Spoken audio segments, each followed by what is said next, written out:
ওরে আবু মাহজুরা, কেমন দেখা যায় তোমারে, তুমি সামনের চুল কাটো না কেন? আবু মাহজুরা বলে, আমি হাঁটু গেড়ে পেয়ারা নবীর সামনে বসেছিলাম, আমার এই মাথার চুলের মধ্যে মুবারক হাত লাগিয়ে বিশ্বনবী নিজে আমাকে আজানের প্রতিটা বাক্য শিক্ষা দিয়েছেন। বিশ্বনবীর মুবারক হাত, পবিত্র হাত আমার মাথার চুলের যেই জায়গায় লেগেছে, আমি চাই ওই চুলগুলা নিয়ে আমি আমার কবরের ভিতরে যাব। সাইয়েদনা আবু মাহজুরা রাদিয়াল্লাহু তাআলা আনহু ইন্তেকালের আগের পর্যন্ত মাথার সামনের চুলগুলা কাটে নাই।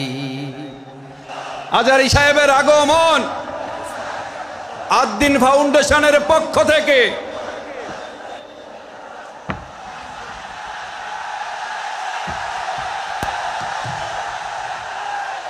লিল্লাহি তাকবীর, লিল্লাহি তাকবীর। মিজান ভাইয়ের আগমন, শুভেচ্ছা স্বাগতম।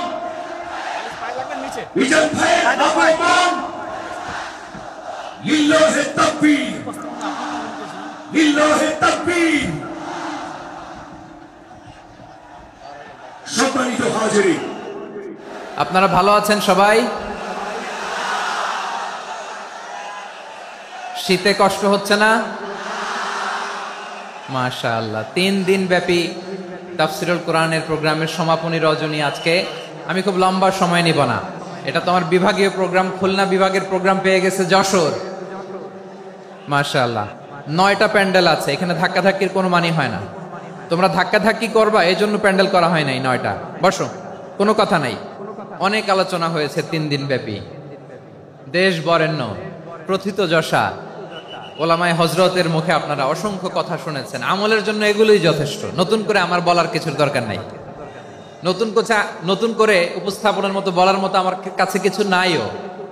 যা বলার 1500 বছর আগে আল্লাহ তাআলা উম্মাহকে বলে দিয়েছেন, ঠিক কিনা? এমন কিতাব দান করেছে যে কিতাবে ভুল নাই, যতই পড়ি ততই শেখা যায়। বিয়ন্ডলেস, বাউন্ডলেস, বটমলেস, কুল কিনারা নাই, কুল কিনারাবিহীন সাগর। পড়েন সুবহানাল্লাহ। আসুন এখানে আসার, বসার, এই প্রোগ্রামে অংশগ্রহণ করার উদ্দেশ্যকে, নিয়তকে আমরা খালেস করে নেই। আজকে আমরা যা শুনবো, শিখবো, আমলের নিয়তে শুনবো, ঠিক কিনা বলেন? শেষ পর্যন্ত নীরবতা বজায় রাখবো। আমি উঠবো, আপনারা উঠবেন। এর আগে ওঠা যাবে না। স্কেডিউলে একটু চেঞ্জ এসেছে, এশার সালাত হয়নি। আমার আলোচনার পরপরই আজান হবে। এশার সালাতে আমরা জামাতে অংশগ্রহণ করে একসাথে বিদায় নেব ইনশাআল্লাহ। বলেন, যে টপিকটি নিয়ে আমি আপনাদের সামনে আজকে কথা বলতে চাই, টপিকটি অনেক গুরুত্বপূর্ণ। টপিকটি হচ্ছে হিউম্যান রিসোর্স ডেভেলপমেন্ট, মানব সম্পদ উন্নয়ন। কারণ আল্লাহ তাআলা আমাদের যা দেখ আর না দেখ এটা দিছে। মানুষ আর মানুষ, 18 কোটি মানুষ, ঠিক কিনা? এই 18 কোটির জনসংখ্যার দেশে বসবাস করে আমরা খুশি না বেজার? খুশি হইতে হবে, বেজার হইেন না। জাপানের খবর জানেন? তাদের গ্রোথ রেট নিচের দিকে, উল্টো। জনসংখ্যা নাই, বাচ্চা নিলে, সন্তান নিলে গভর্নমেন্ট তাদের টাকা দেয়। আমাদেরকে আল্লাহ তাআলা দয়া করে, মায়া করে এই সম্পদটা দিয়েছেন। এই মানব সম্পদকে যেন আমরা কাজে লাগাই ইনশাআল্লাহ। পড়েন সবাই। হিউম্যান রিসোর্স ডেভেলপমেন্ট অনেক জনগুরুত্বপূর্ণ বিষয়, খুব সেন্সিটিভ বিষয়, বুঝতে হবে। যশোরের স্মার্ট ছেলেরা, এই যে আমি যাদেরকে দেখতে পাচ্ছি, all are the Gen Z of Jessore. যারা জেন জি, ওরা স্মার্ট, ওরা ইশারা ইঙ্গিতে কাজ করে। এই যে পুরো গদি উল্টায় দিছে, ঠিক কিনা? 24-এর ছাত্র নাগরিক অভ্যুত্থান আমাদের দেখিয়ে দিচ্ছে কিভাবে চোখের ইশারায় গদি উল্টে দিতে হয়। তো জেনজিদের নিয়ে বসেছি, ওরা তো স্মার্ট, ওরা ডিস্টার্ব করবে না। মেহরবানি করে আমার সাথে কানেক্ট করো, 1 to 1, brain to brain, eye to eye, eye contact করো আমার সাথে। তাকাও, কষ্ট হলো আমার দিকে তাকাও, আওয়াজ করা যাবে না, আমার দিকে তাকাও। প্রিয় ভাইয়েরা,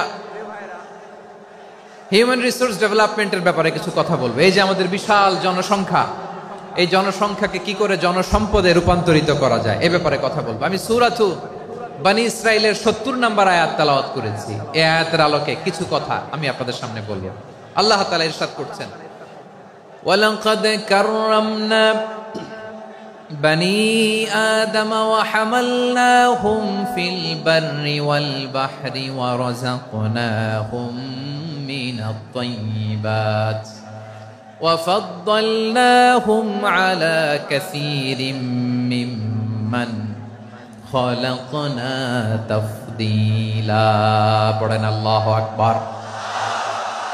রব্বুল আলামিন বলেন ওয়ালাকাদ কাররামনা বানি আদম, আমি বনি আদমকে সম্মানিত করেছি, বনি আদমকে মর্যাদা দিয়েছি।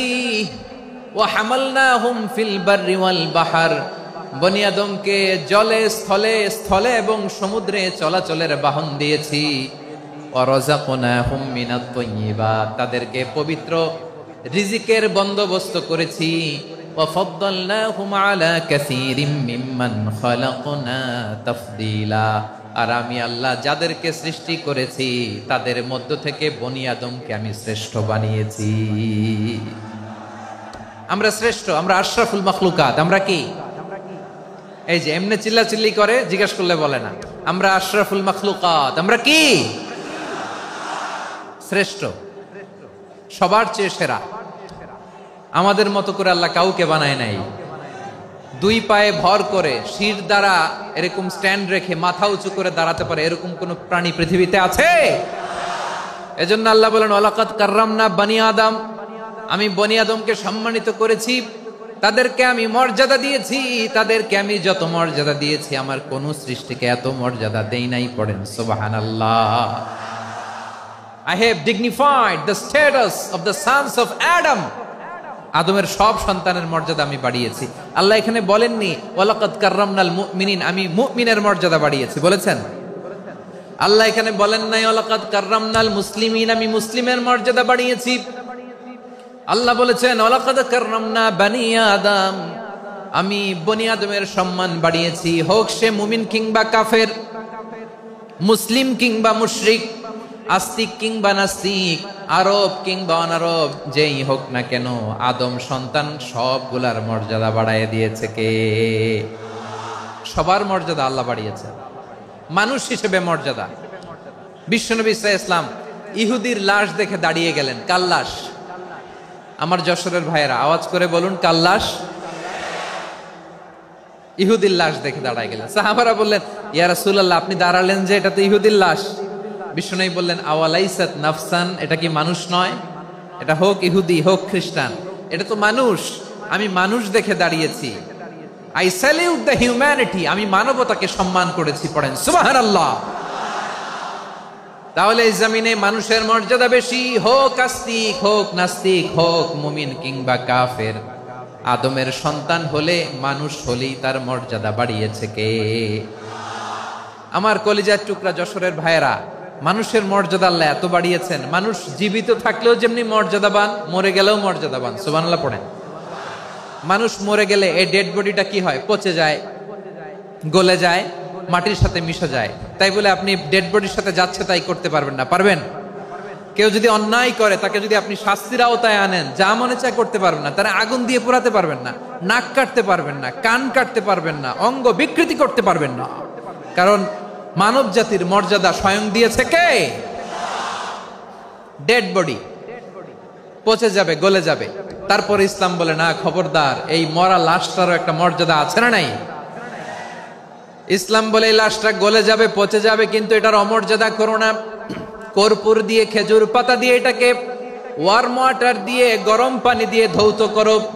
সাদা শুভ্র ধবধবে কাপড় দিয়ে লাশটাকে তুমি কাভার করো। তারপরে খাটিয়ার মধ্যে লাশটাকে রেখে বিশাল একটা প্রোগ্রাম করো, একটা ফিউনারাল প্রোগ্রাম করো। ওই প্রোগ্রামের ডানে বায়ে পেছনে লাশটারে রাখলে হবে না, প্রোগ্রামের একেবারে সামনটাতে তুমি লাশটাকে রাখো। সুবহানাল্লাহ। একটা ফিউনারাল প্রোগ্রাম করতে হবে, তাকে শেষ বিদায় জানাতে হবে, যেটাকে আমরা জানাজা বলি। কি বলি? জানাজা মানে মাইয়েতের জন্য দোয়া, তার জন্য দোয়া করা হয়।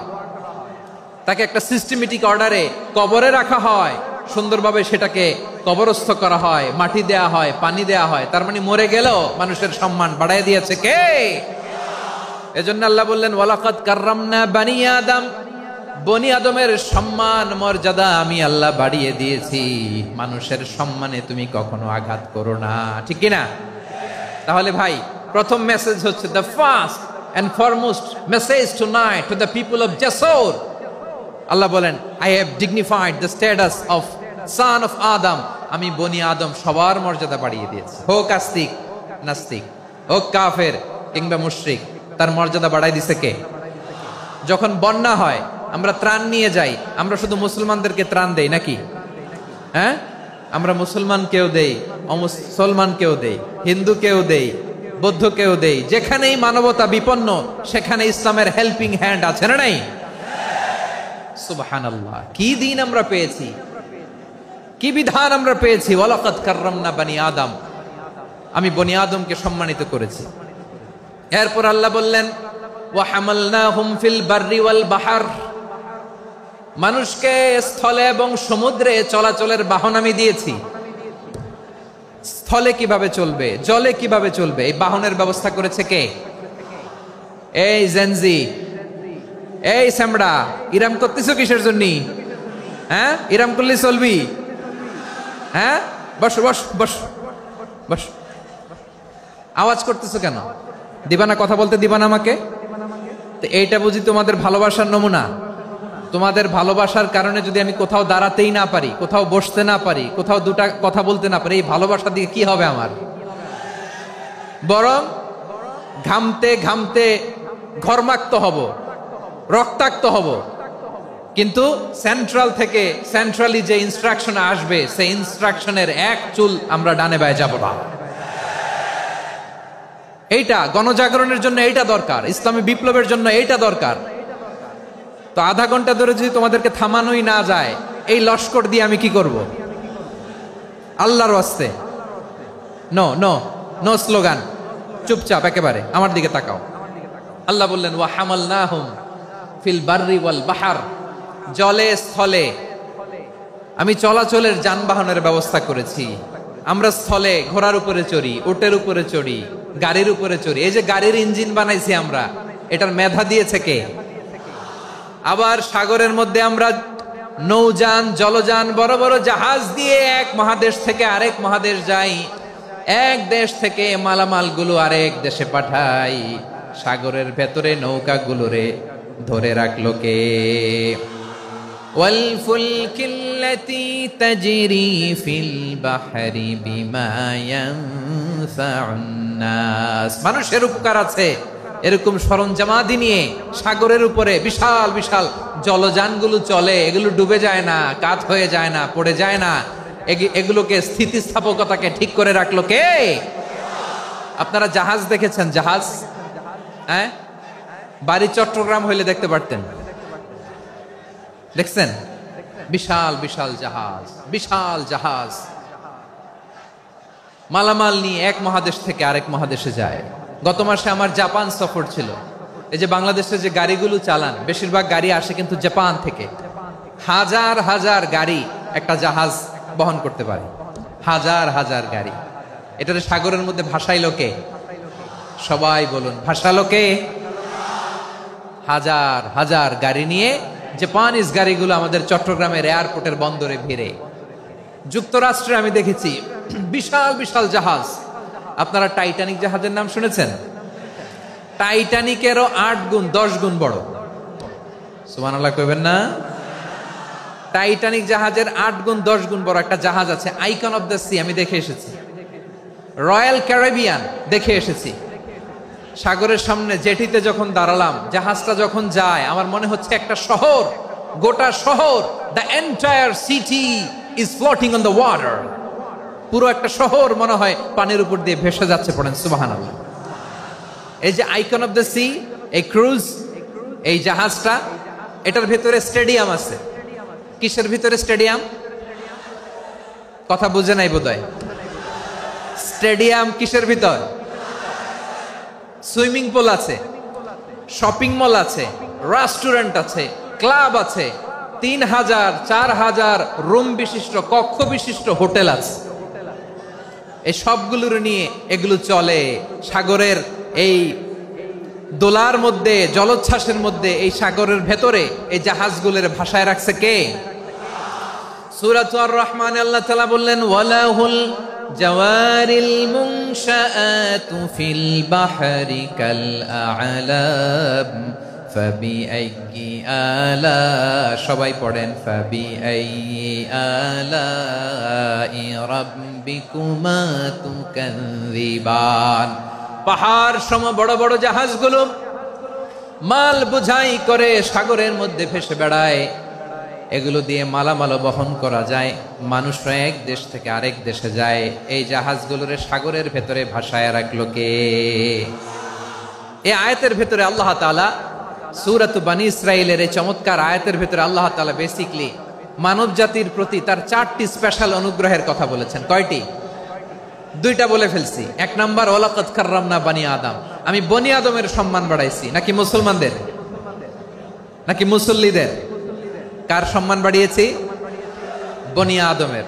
তাহলে human dignity, the first part of the verse talks about the human dignity. 2 number অংশ আল্লাহ তাআলা বললেন ওয়া হামালনাহুম ফিল বাররি ওয়াল বাহর, স্থলে এবং সমুদ্রে আমি তাদের জন্য চলাচলের বাহন দিয়েছি। সুবহানাল্লাহ। তার মানে smooth movement on land and sea, জলে এবং স্থলে যাতে আমরা স্মুথলি মুভ করতে পারি আল্লাহ তাআলা দিয়েছেন। 3 নাম্বার আল্লাহ তাআলা বললেন ওয়া রাযাকনাহুম মিনাত তাইয়্যিবাত, মানুষের জন্য আমি পবিত্র রিজিকের ব্যবস্থা করেছি।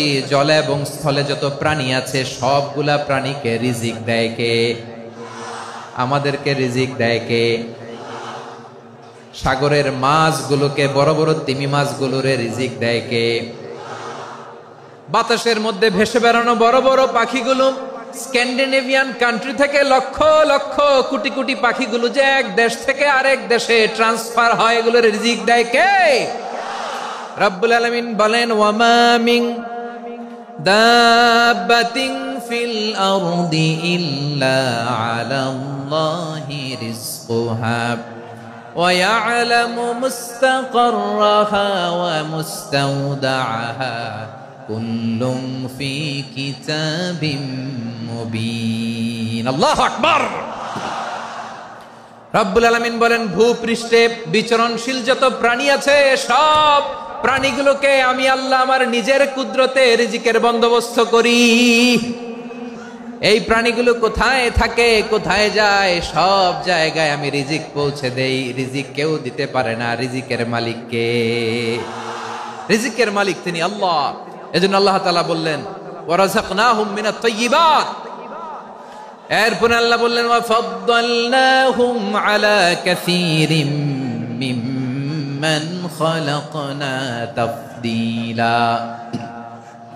আমি যত প্রাণী সৃষ্টি করেছি সকল প্রাণীর মধ্যে মানুষের মর্যাদা শ্রেষ্ঠত্ব আমি দিয়েছি। সুবহানাল্লাহ পড়েন। তাহলে 1 নম্বরে আল্লাহ বললেন আমি বনি আদমের মর্যাদা বাড়ালাম। এরপরে বললেন স্থলে এবং সমুদ্রে চলাচলের জন্য যানবাহন দিলাম। 3 নম্বরে আল্লাহ বললেন পবিত্র রিজিকের ব্যবস্থা করে দিলাম। এরপরে আল্লাহ বললেন যত প্রাণী আছে, সৃষ্টি আছে, সবগুলার উপরে আমি মানুষকে শ্রেষ্ঠত্ব দিলাম। সুবহানাল্লাহ। তাহলে সবচেয়ে বেশি শ্রেষ্ঠত্ব মানুষের। কার?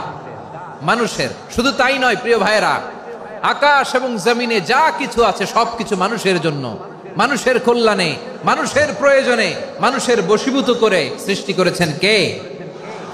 রব্বুল আলামিন বলেন হুয়াল্লাযী খালাকা লাকুম মা ফিল আরদি জামিআ। এই জমিনের মধ্যে যা কিছু আমি আল্লাহ সৃষ্টি করেছি সব কিছু আমি মানুষের জন্য সৃষ্টি করেছি। পড়েন সুবহানাল্লাহ। হুয়াল্লাযী খালাকা লাকুম মা ফিল আরদি জামিআ, যা আছে সব আমাদের জন্য, সব আমাদেরকে সার্ভিস দেওয়ার জন্য, আমাদের উপকারের জন্য, আমাদের কল্যাণের জন্য। আওয়াজ করে সবাই পড়ুন আল্লাহু আকবার। অন্য আয়াতে আল্লাহ বললেন ওয়াসাখখারা লাকুম মা ফিস সামাওয়াতি ওয়া মা ফিল আরদি জামিআম মিন ইন্না ফি যালিকা লাআয়াতিন লিকাউমি ইয়াতাফাক্কারুন। প্রথমে আয়াতে আল্লাহ বললেন জমিনে যা আছে সব তোমাদের কল্যাণে আমি সৃষ্টি করলাম। এরপরে আল্লাহ বললেন, আকাশেও যা আছে সব তোমাদের জন্য সৃষ্টি করলাম, তোমাদের অনুগত বানায় দিলাম। পড়েন সুবহানাল্লাহ। মানুষের কি ব্রেইন দেখেন, মানুষ জমিন ছেড়ে আকাশে চলে যায়। পাখি দেখে মানুষের শখ হলো, পাখি যেহেতু উঠতে পারে আমরাও পারবো। অরবিল রাইট, উইলবার রাইট, দুই ভাই মিলে আঁকাঝোঁকা করতে করতে করতে করতে প্লেন বানায় ফেললো। কোন সুবহানাল্লাহ। এখন পাখিও ওরে, আমরাও ওরি। এরপরেই মানুষের কৌতূহল থামে না এখানে, মানুষ চলে গিয়েছে চাঁদে। কোথায় গেছে? এখন কিন্তু চাঁদে জমি বিক্রি হয় জানেন। পৃথিবী নিয়ে মারামারি শেষ, রাশিয়া আমেরিকা এখন ধরছে চাঁদ আর মঙ্গল গ্রহ। এখন চাঁদে জমি বিক্রি হয়, মঙ্গলে জমি বিক্রি হয়। এই চাঁদ, মঙ্গল, বৃহস্পতি, শনি সব আল্লাহ তাআলা আমাদের জন্য বানিয়েছেন। সুবহানাল্লাহ পড়েন। মানুষ সাগরের উপরে চড়ে, শূন্যে ভেসে বেড়ায়, পাহাড় কেটে সুড়ঙ্গ বানায়, টানেল বানায়।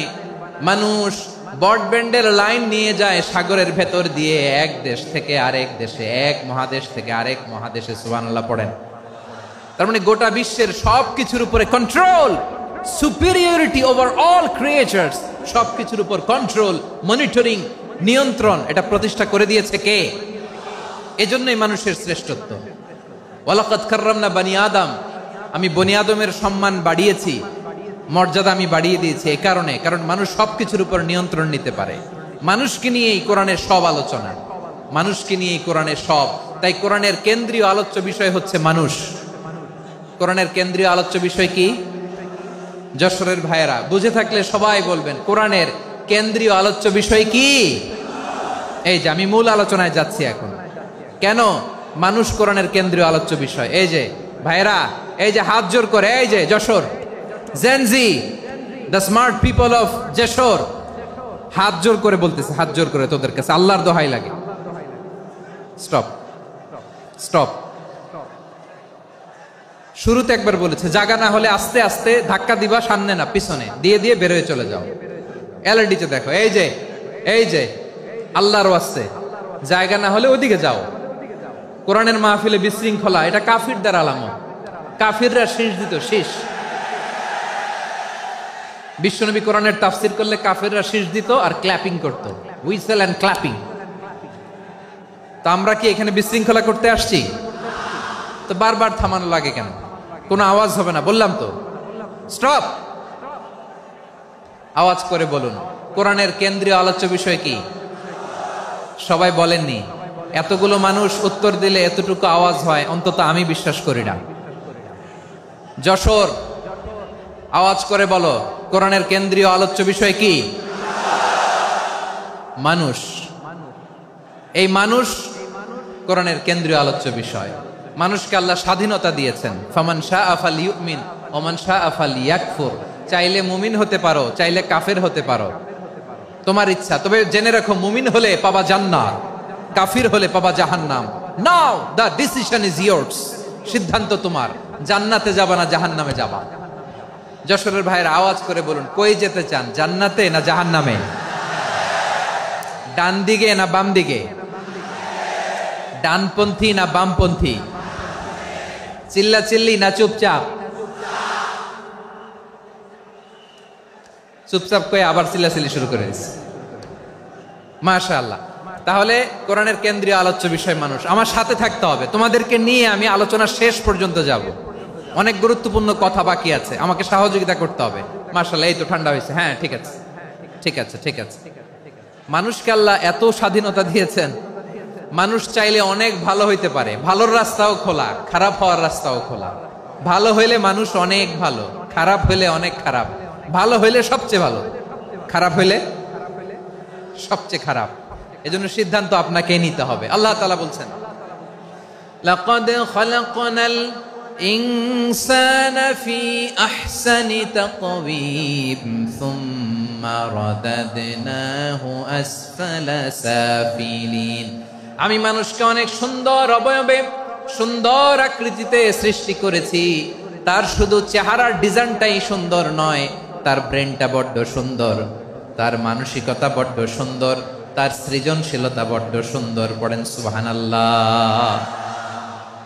আমাদের চেহারা, অবয়ব, ডিজাইন যে সুন্দর তা না, আমাদের ব্রেনটা অনেক সফিস্টিকেটেড ব্রেন। অনেক সফিস্টিকেটেড। এই 1.5 কেজি ব্রেন ইউজ করে মানুষ গোটা বিশ্বে সভ্যতা বিনির্মাণ করেছে, ঠিক কিনা? এই ব্রেন আল্লাহ তাআলা আমাকে দিয়েছে। এটারে কাজে লাগালে, আপনার 6 সেন্স কাজে লাগালে আপনি অনন্য মানুষ হয়ে উঠবেন, মহামানবে রূপান্তরিত হবেন। মানুষ হতে পারে, চাইলেই মহামানব হতে পারে। আবার যদি মানুষ চায় খারাপও হতে পারে। আল্লাহ বললেন শুধু ভালোই না, ভালো হতে চাইলে অনেক ভালো তুমি হতে পারো, আবার খারাপ হতে চাইলে অনেক খারাপ তুমি হতে পারো। সুম্মা রাদাদনাহু আসফালা সাফিলিন।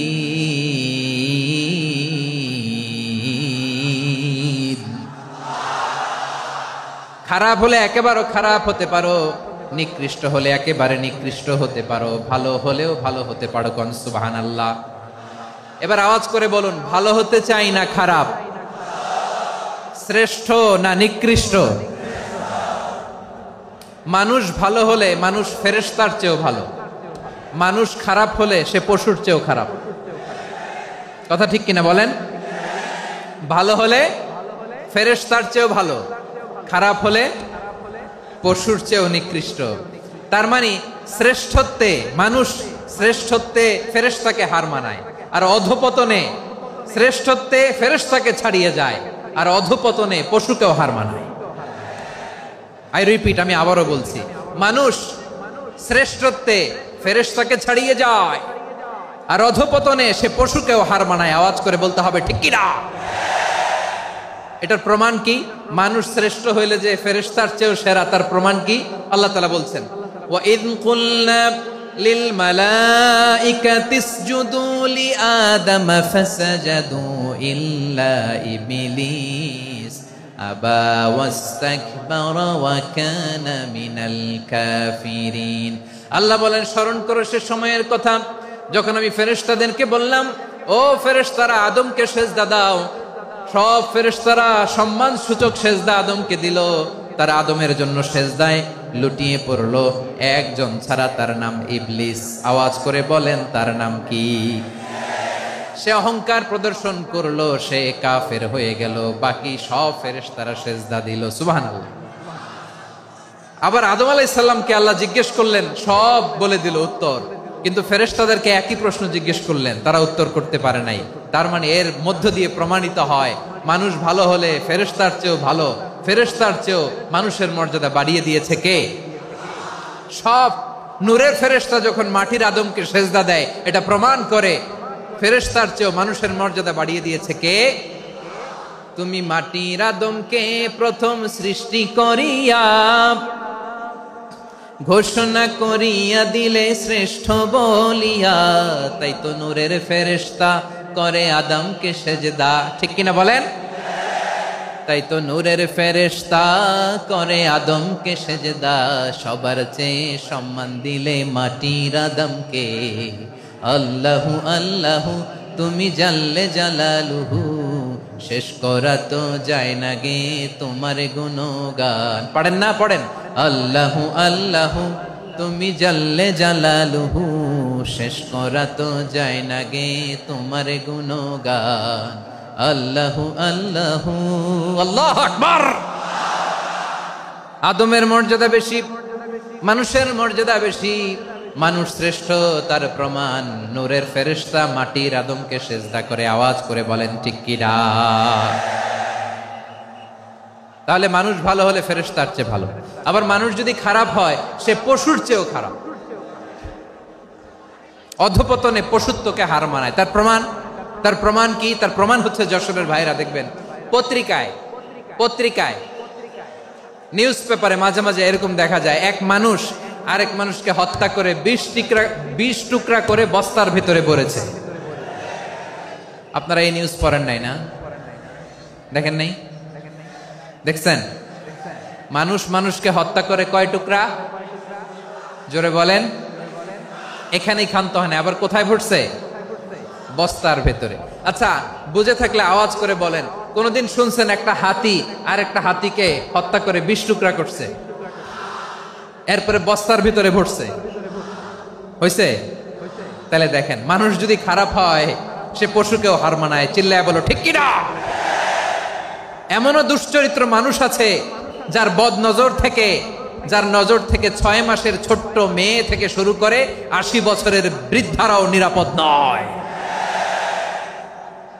পশুকেও হার মানে। মানুষের ঘর জ্বালিয়ে পুড়ে মেসাকার করে দেয়, জনপদের পর জনপদ জ্বালায় দেয়, এরকম আছে না নাই? বোমা মেরে শহরগুলো উড়িয়ে দেয়। এই যে ইসরায়েল গাজার মধ্যে যে অ্যাটাক করেছে, এরা মসজিদ মানে নাই, মসজিদে বম ফেলেছে। এরা খ্রিস্টানদের চার্চ গির্জা মানে নাই, গির্জায় বম ফেলেছে। পৃথিবীর ইতিহাসে never happened in the history of the world that someone bombed on a hospital, on a ICU center. এমন হাসপাতাল যেখানে আইসিইউর রোগীরা আছে, ওই হাসপাতালের উপরও ইসরায়েলি সৈনিকেরা বোমা মেরেছে। জোরে বলেন ঠিক কিনা? এরা মানুষ? আওয়াজ করে বলেন, এরা মানুষ না। প্রিয় ভাইয়েরা, চোখ কান নাক মুখ থাকলেই মানুষ না। যা সামনে দেখেন এগুলো সব মানুষ না, এগুলো জনসংখ্যা। এগুলো কি? সবাই বলুন, এগুলো কি? বাড়ছে জনসংখ্যা, কমছে মানুষ। বাড়ছে জনসংখ্যা, কমছে। এই দুনিয়া এখন তো আর সেই দুনিয়া নাই, মানুষ নামের মানুষ আছে, দুনিয়া বোঝাই, সেই মানুষের ভিড়ে আমার আসল মানুষ নাই। ঠিক কিনা? আসল মানুষের বড্ড অভাব, আসল মানুষের বড্ড অভাব। আমার ভাইয়েরা, মানুষ খারাপ হলে পশুকেও হার মানায়। আচ্ছা, আওয়াজ করে বলেন, এই যশোরের ছেলেরা এদিক তাকাও, আওয়াজ করে বলো, যে ইসরায়েলি সোলজাররা উপর থেকে বোমা মারলো, তারাও মানুষ? তারাও কি? ওরাও রক্তে মাংসে মানুষ, ওদেরও পরিবার আছে। বোমা মেরে যেই মেয়েটাকে তারা অনাথ বানায়, ইয়াতিম বানায়, ও কিন্তু বাসায় ওর মেয়েটাকে রেখে আসছে। ঠিক কিনা বলেন?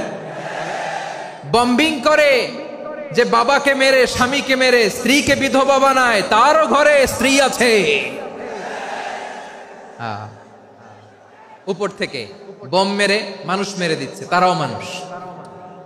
1945 সালের 6 আগস্ট আমেরিকান সোলজাররা হিরোশিমায় বম মেরেছে। আমি নিজে দেখে এসেছি জাপানের হিরোশিমাতে। সকাল 8:15 মানুষ কেউ অফিসে যাচ্ছিল, কেউ খেতে খামারে কাজ করতে যাচ্ছিল। লিটল বয় নামে একটা বোম মেরেছে তারা।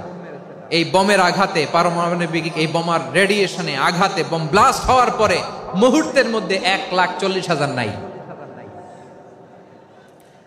উপর থেকে যারা মারতেছে এরাও মানুষ, যাদেরকে মারলো তারাও। তার মানে মানুষে মানুষে পার্থক্য আছে না? নেই? মানুষে মানুষে পার্থক্য আছে। নাক কান চোখ মুখ থাকলেই মানুষ নয়। বাড়ছে জনসংখ্যা, কমছে মানুষ। চিল্লায় বলো ঠিক কিনা? তাহলে আমরা বুঝলাম, মানুষ ভালো হলে অনেক ভালো, খারাপ হলে অনেক খারাপ। ও আমার কলিজার টুকরা যশোরের ভাইয়েরা, আসুন না 3 দিন ব্যাপী এই তাফসিরুল কোরআনের ঐতিহাসিক প্রোগ্রাম থেকে আমরা সিদ্ধান্ত নেই, আমরা ভালো মানুষ হব নাকি খারাপ মানুষ হব। কলিজা থেকে, প্রাণ থেকে আওয়াজ করে সবাই বলুন, ভালো মানুষ নাকি খারাপ মানুষ? ভালো মানুষ হইতে হবে।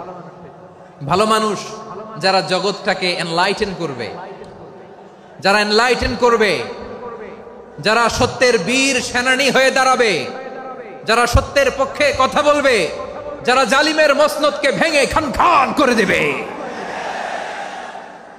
এরকম হওয়ার দরকার আছে না নাই? এরকম ভালো মানুষ আমরা হতে চাই কি চাই না? মানুষকে যত্ন নিলে মানুষ যে কত ভালো হয় আপনি কল্পনাও করতে পারবেন না। এই যে আপনাদের যশোরে যে ভালো ছেলেগুলো আছে, যে ভালো তরুণগুলো আছে, যে যুবকগুলো আছে, যে ভালো আলেমরা আছে, ভালো নেতারা আছে, সবাই যদি তাদের মতো হতো, পুরো যশোরটা একটা জান্নাতের টুকরা হয়ে যেত। আওয়াজ করে বলেন ঠিক কিনা? মানুষকে নার্চারিং করলে, মানুষকে পলিশ করলে, মানুষকে গ্রুমিং করলে, মানুষকে সঠিক তারবিয়া দিলে মানুষ অনন্য হয়ে ওঠে। প্রতিটি মানুষ অনন্য। আমি অনন্য, আপনি অনন্য, আমরা সবাই অনন্য। সুবহানাল্লাহ বলেন। মানুষকে আল্লাহ তাআলা দিয়েছেন অসীম ক্ষমতা, অসীম ক্ষমতা। সুবহানাল্লাহ। একটা মানুষ পারে না এমন কিছু নাই। একটা মানুষ পারেন এমন কিছু নাই, বিশ্বাস করতে হবে। মানুষ যা কল্পনা করতে পারে ওইটা মানুষ করে দেখাতে পারে। যশোরের ভাইয়ের, আই রিপিট, আমি আবারও বলছি, এই চিল্লাচিল্লি করলে আমার এই গুরুত্বপূর্ণ কথা তোমরা মিস করবা। আমরা যখন আমার পিতার পৃষ্ঠদেশে ছিলাম, পিতার পৃষ্ঠদেশ থেকে শুক্রাণু যখন মায়ের গর্ভদেশে যেয়ে পড়ে, কতটা শুক্রাণু ভ্রমণ শুরু করে জানো? 20 কোটি শুক্রাণু। একবার সিমেন আউট হলে সেখানে 20 কোটি শুক্রাণু থাকে, ভ্রমণ শুরু করে। ওই 20 কোটি শুক্রাণুর মধ্যে থেকে তুমি আমি আজকে এক বিকশিত শুক্রাণু মানব রূপে পৃথিবীতে এসেছি। সুবহানাল্লাহ। ওই 20 কোটি শুক্রাণুর প্রতিযোগিতায় সবাইরে পেছনে ফেলে সেদিন আমি সফল হয়েছিলাম, সেদিন আমি বিজয়ী হয়েছিলাম। সেদিন আমি এত ছোট ছিলাম, মাইক্রোস্কোপ দিয়েও আমার অস্তিত্ব টের পাওয়া যায় না। আমি এত তুচ্ছ ছিলাম, নগণ্য ছিলাম। আমার কান ছিল না, আমার চোখ ছিল না, আমার হাত ছিল না, আমার জন্য রিকমেন্ডেশন করার মতো মামু ছিল না, খালা ছিল না, কেউ ছিল না। তারপরেও ওই প্রতিযোগিতায়, ওই কম্পিটিশনে যখন আমারে কেউ হারাতে পারে নাই, আল্লাহর জমিনেও আমারে কেউ হারাতে পারে না। হারার জন্য তোমার জন্মই হয় নাই, তুমি আসছই জিতার জন্য। সুবহানাল্লাহ। বিশ্বনবী বলেন, আন্নাসু মাআদিন কামাআদিনি যাহাবি ওয়াল ফিদ্দা খিয়ারুহুম ফিল জাহিলিয়াতি খিয়ারুহুম ফিল ইসলাম। Peoples are like mines of gold and silver. সোনার খনি, রূপার খনি, এর চেয়েও বড় খনি হচ্ছে এই মানব সম্পদের খনি। আওয়াজ করে বলেন আল্লাহু আকবার। আল্লাহ তাআলা এই সম্পদ আমাদেরকে দিয়েছে। বিশ্বনবী বলেন, মানুষ হচ্ছে খনির মতো। খিয়ারুহুম ফিল জাহিলিয়াতি খিয়ারুহুম ফিল ইসলাম। জাহিলি যুগে যারা সেরা, ইসলামেও তারা সেরা। ইদা ফাকুহু, যদি তারা বুঝবান হয় তাহলে তাদেরকে সেরা বানায় দিবে কে?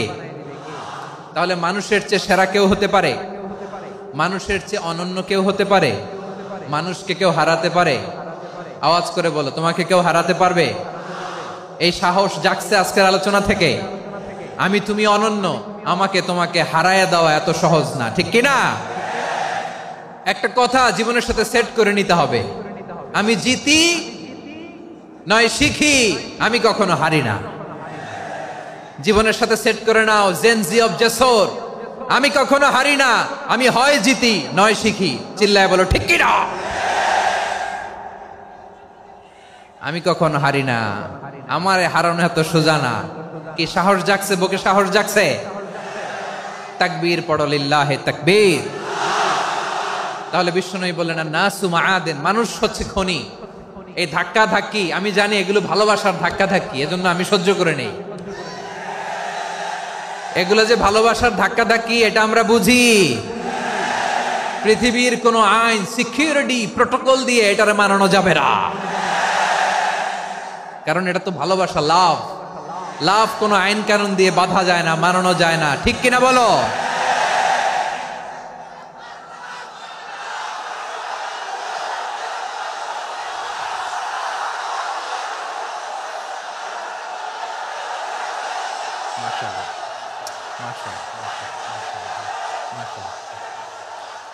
ঠিক আছে, বসুন বসুন বসুন।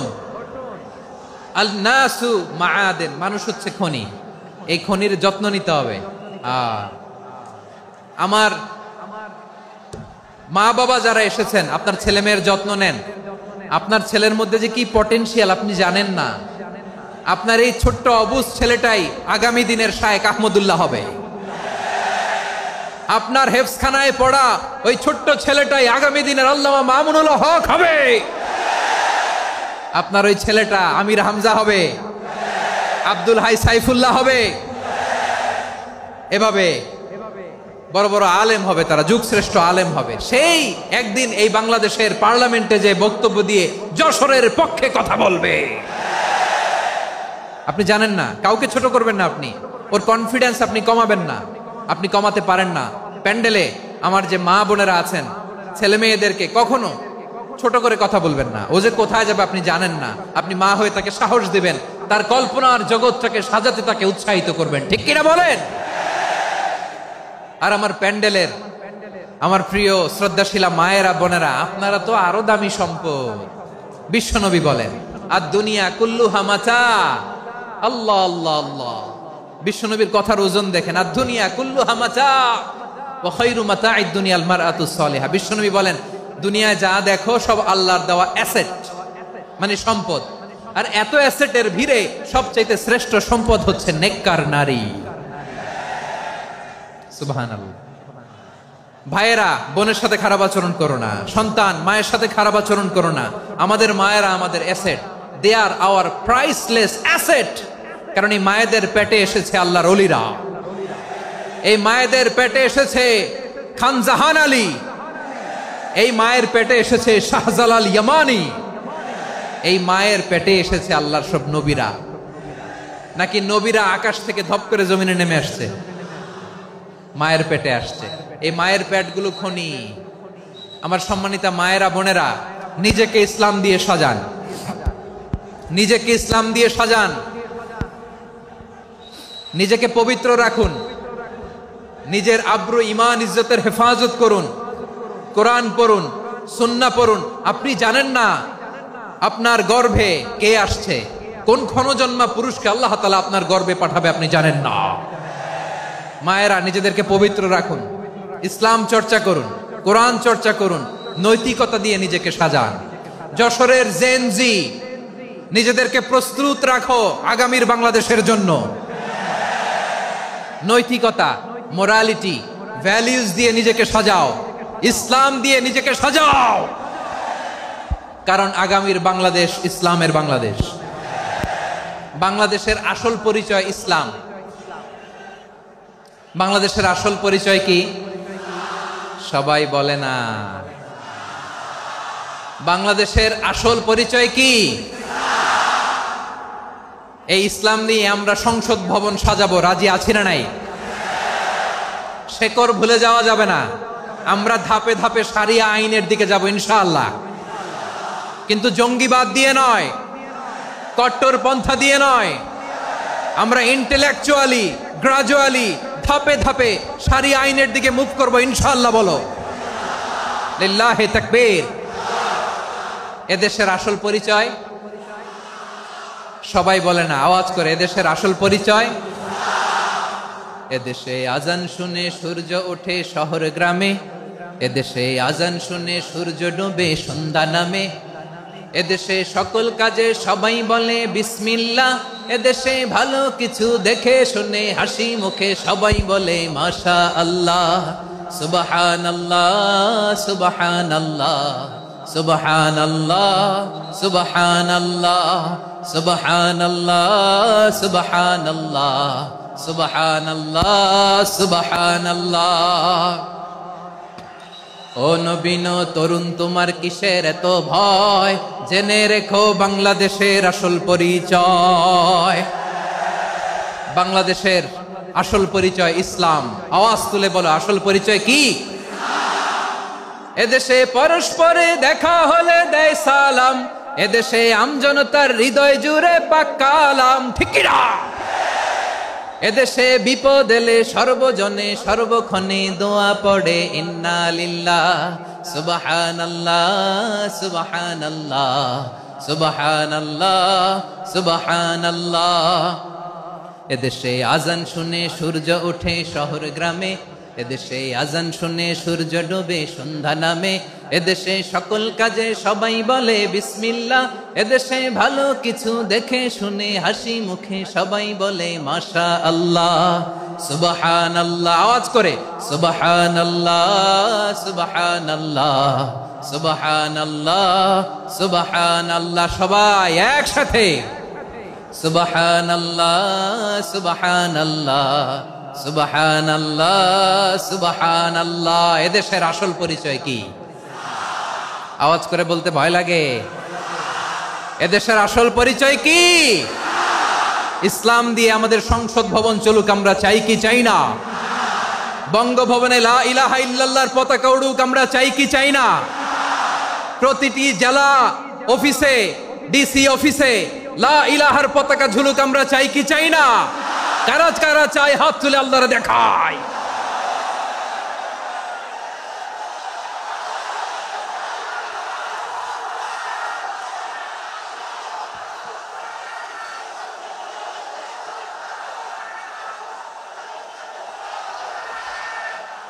মাশাআল্লাহ, মাশাআল্লাহ, মাশাআল্লাহ, মাশাআল্লাহ। যশোর, আওয়াজ করে বলো, ভালো মানুষ না খারাপ মানুষ? বুঝে বলছো তো? মানুষ ভালো হলে যে কত ভালো। এই মানুষকে যত্ন নিলে, মানুষকে মানুষ বানালে যে সে কি হতে পারে শুনবা? হ্যাঁ, নাকি মোনাজাত দিয়ে দিব? শুনবা? তাহলে থামতে হবে। থামো, আমি যখন বলবো থামো থামো, তাকবীরের সময় দিলে তাকবীর। থামো থামো।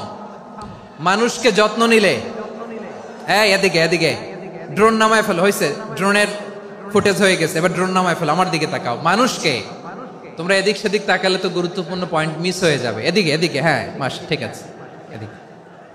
মানুষকে যত্ন নিলে মানুষের মধ্যে যে আল্লাহ কি পটেনশিয়াল রেখেছে। আমি জাপানের দুইটা উদাহরণ দেই। জাপানের, এই এই এভাবে এভাবে হবে, হয় বসো নয় পেছনে, কথা নাই, কথা তো বলাই যাবে না, হারাম কথা বলা। আজকে একেবারে চুপ, আজকের জন্য হারাম করে দিছে আমি, এই কিছু সময়ের জন্য একেবারে নিষিদ্ধ। জাপানের দুইটা উদাহরণ দেই, খেয়াল করে একটু শুনেন, বুঝবেন।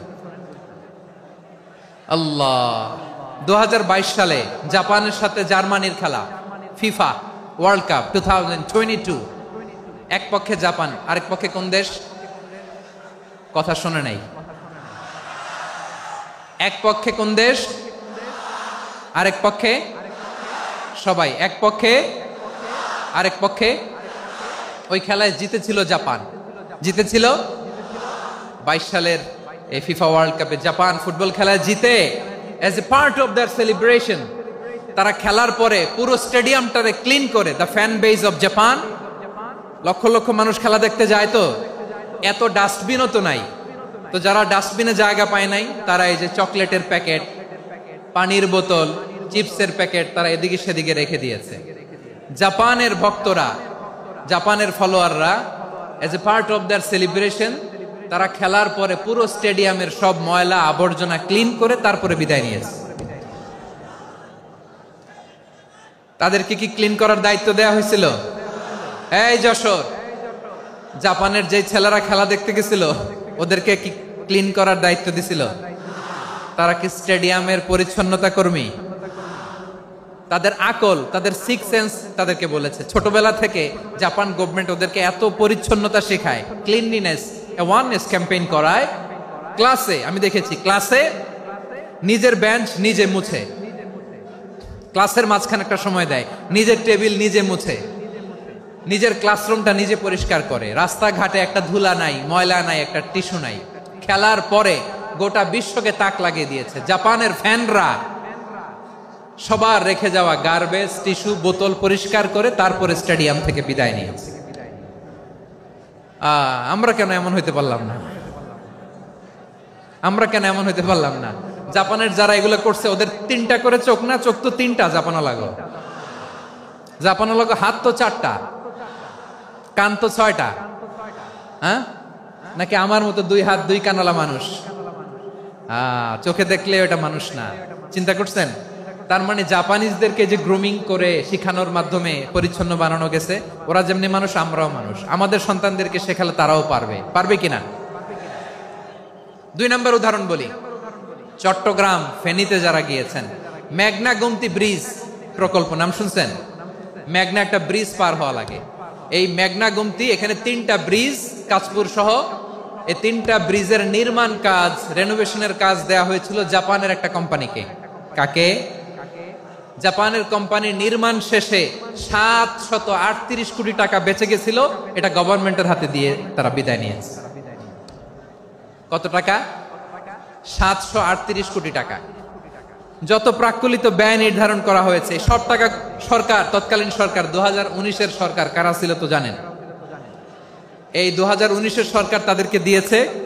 তারা রিনোভেশন নির্মাণ শেষে 738 কোটি টাকা অতিরিক্ত বেঁচে গেছিল, এটা আবার গভর্নমেন্টের হাতে বুঝাই দিয়ে তারা বিদায় নিচ্ছে। আমরা কেন এমন হইতে পারলাম না? জাপানের ওরাও মানুষ, আমরাও মানুষ। তার মানে মানুষে মানুষে পার্থক্য আছে না নাই? আচ্ছা, জাপানের 2টা উদাহরণ দিলাম, এবার আমার দেশের 2টা উদাহরণ দিব না? বাংলাদেশের দুটা উদাহরণ দেয়। 1 নম্বর উদাহরণ, গত সপ্তাহে আপনারা জানেন কক্সবাজার আমার একটা প্রোগ্রাম ছিল, তো হেলিকপ্টারে গিয়েছিলাম। ফেনী জেলা যখন পার হচ্ছি আমি দেখলাম 3টা উইন্ডমিল ছিলেন তো, বিশাল পিলার, 3টা-4টা পাখা থাকে, বায়ু বিদ্যুৎ কেন্দ্র, বাংলাদেশের প্রথম বায়ু বিদ্যুৎ কেন্দ্র এটা, মুহুরী প্রজেক্ট বলে ওটা সম্ভবত, মুহুরী প্রজেক্ট। তো সাগরের বাতাসের ঝাপটায় এটা ঘুরে এনার্জি হয়, ইলেকট্রিসিটি উৎপাদন হয়। তো আমি পাইলটকে বললাম, ভাই এগুলো থেকে কেমন ইলেকট্রিসিটি উৎপাদন হয়? কয় হুজুর একটুও হয় না, কিছুই হয় না। কিছুই হয় না মানে? বলে হুজুর বাংলাদেশে যত উইন্ডমিল আছে এটার পাখা একটাও ঘুরে না। আল্লাহ, বলেন কি? তাহলে এই যে কোটি কোটি টাকা ব্যয় করে যে উইন্ডমিল, কয় হুজুর ভিতরে ফিটফাট, উপরে ফিটফাট, ভিতরে সদরঘাট। তার মানে কোটি কোটি টাকা দিয়ে এই উইন্ডমিল বানায়, এখানে কিছু নাই। দুর্নীতির আড্ডাখানা, আখড়াখানা বাংলাদেশ, ঠিক কিনা বলেন? আয় রে, জাপানিজরাও মানুষ, আমরাও মানুষ। আমার এক নিকটাত্মীয় সরকারি চাকরিজীবী, উনি আমাকে বললেন, বাংলাদেশের আর একটা উদাহরণ দেখ, উনি আমাকে বললেন যে প্রতি বছর আমাদের অফিসের ফার্নিচার চেঞ্জ করে। আমি বললাম প্রতি বছর ফার্নিচার চেঞ্জ করে কেন?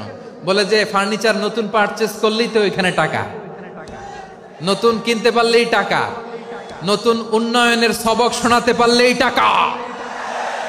প্রথম আলোর রিপোর্ট, কি আলো?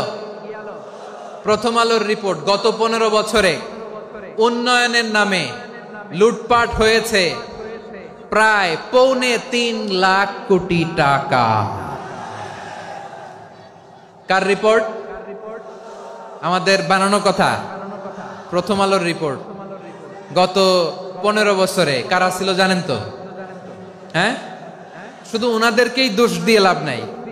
স্বাধীনতার পর থেকে শুধু শাসকের হাত বদল হয়েছে, আমরা কিছু পাই নাই, ঠিক কিনা বলেন? শুধু ওনাদের দোষ দিয়ে কি লাভ? একদল খাইছে, আরেক দল খাওয়ার জন্য রেডি হয়ে আছে। আমরা এরকম চাই না। আমরা চাই স্বাধীন সার্বভৌম বাংলাদেশ, আমরা চাই দুর্নীতিমুক্ত বাংলাদেশ। আমি নিউজটা যে কতবার পড়লাম, এটা কি সম্ভব? 3.25 লাখ কোটি টাকা লুটপাট, মানে লুটপাট করতে করতে এদেশের জনগণকে ফুটপাতে বসায় দিচ্ছে। প্রিয় ভাইয়েরা, জাপানের মানুষও মানুষ, আমরাও মানুষ। সিদ্ধান্ত আপনার, কোন মানুষ হবেন, ভালো মানুষ না খারাপ মানুষ? আজকের আলোচনার বিষয় হচ্ছে মানব সম্পদের উন্নয়ন, human resource development. It's a process to increase the capacity of knowledge, skill, capacity of the people of a country. একটা দেশের মানুষের জ্ঞান, তাদের দক্ষতা কি করে বাড়ানো যায়, বাড়িয়ে দেশের উন্নয়ন করানো যায়, এটাই হচ্ছে মানব সম্পদ উন্নয়নের মূল কথা। তাহলে মানব সম্পদ হচ্ছে একটা দেশের সবচাইতে শক্তিশালী পুঁজি। প্রাকৃতিক সম্পদ, খনিজ সম্পদের চেয়েও দামি হচ্ছে মানব সম্পদ। আমার প্রিয় যশোর, প্রাকৃতিক সম্পদ, খনিজ সম্পদের চেয়ে দামি সম্পদ কি সম্পদ? আল্লাহ তাআলা দয়া করে আমাদেরকে এই মানব সম্পদ দিয়েছেন। আসুন আমাদের এই মানুষগুলোকে আমরা সোনার মানুষ বানাই। রাজি আছেন তো সবাই? রাজি আছেন? মানুষ পারে না এমন কোনো কিছু নাই, চাইলে সব পারে। এজন্য মানুষকে তারবিয়া দিতে হবে, যথাযথভাবে তাদেরকে গড়তে হবে। আসুন আমরা সিরাতের আয়নায় বিশ্বনবীর জীবনী থেকে দেখি তিনি কিভাবে হিউম্যান রিসোর্সকে ম্যানেজ করতেন। যদি আপনাদের সময় হয়, 2-1টা উদাহরণ দিয়ে আজকে আমি আমার আলোচনার বিদায় নিব। হবে সময় হবে কয়েক মিনিট।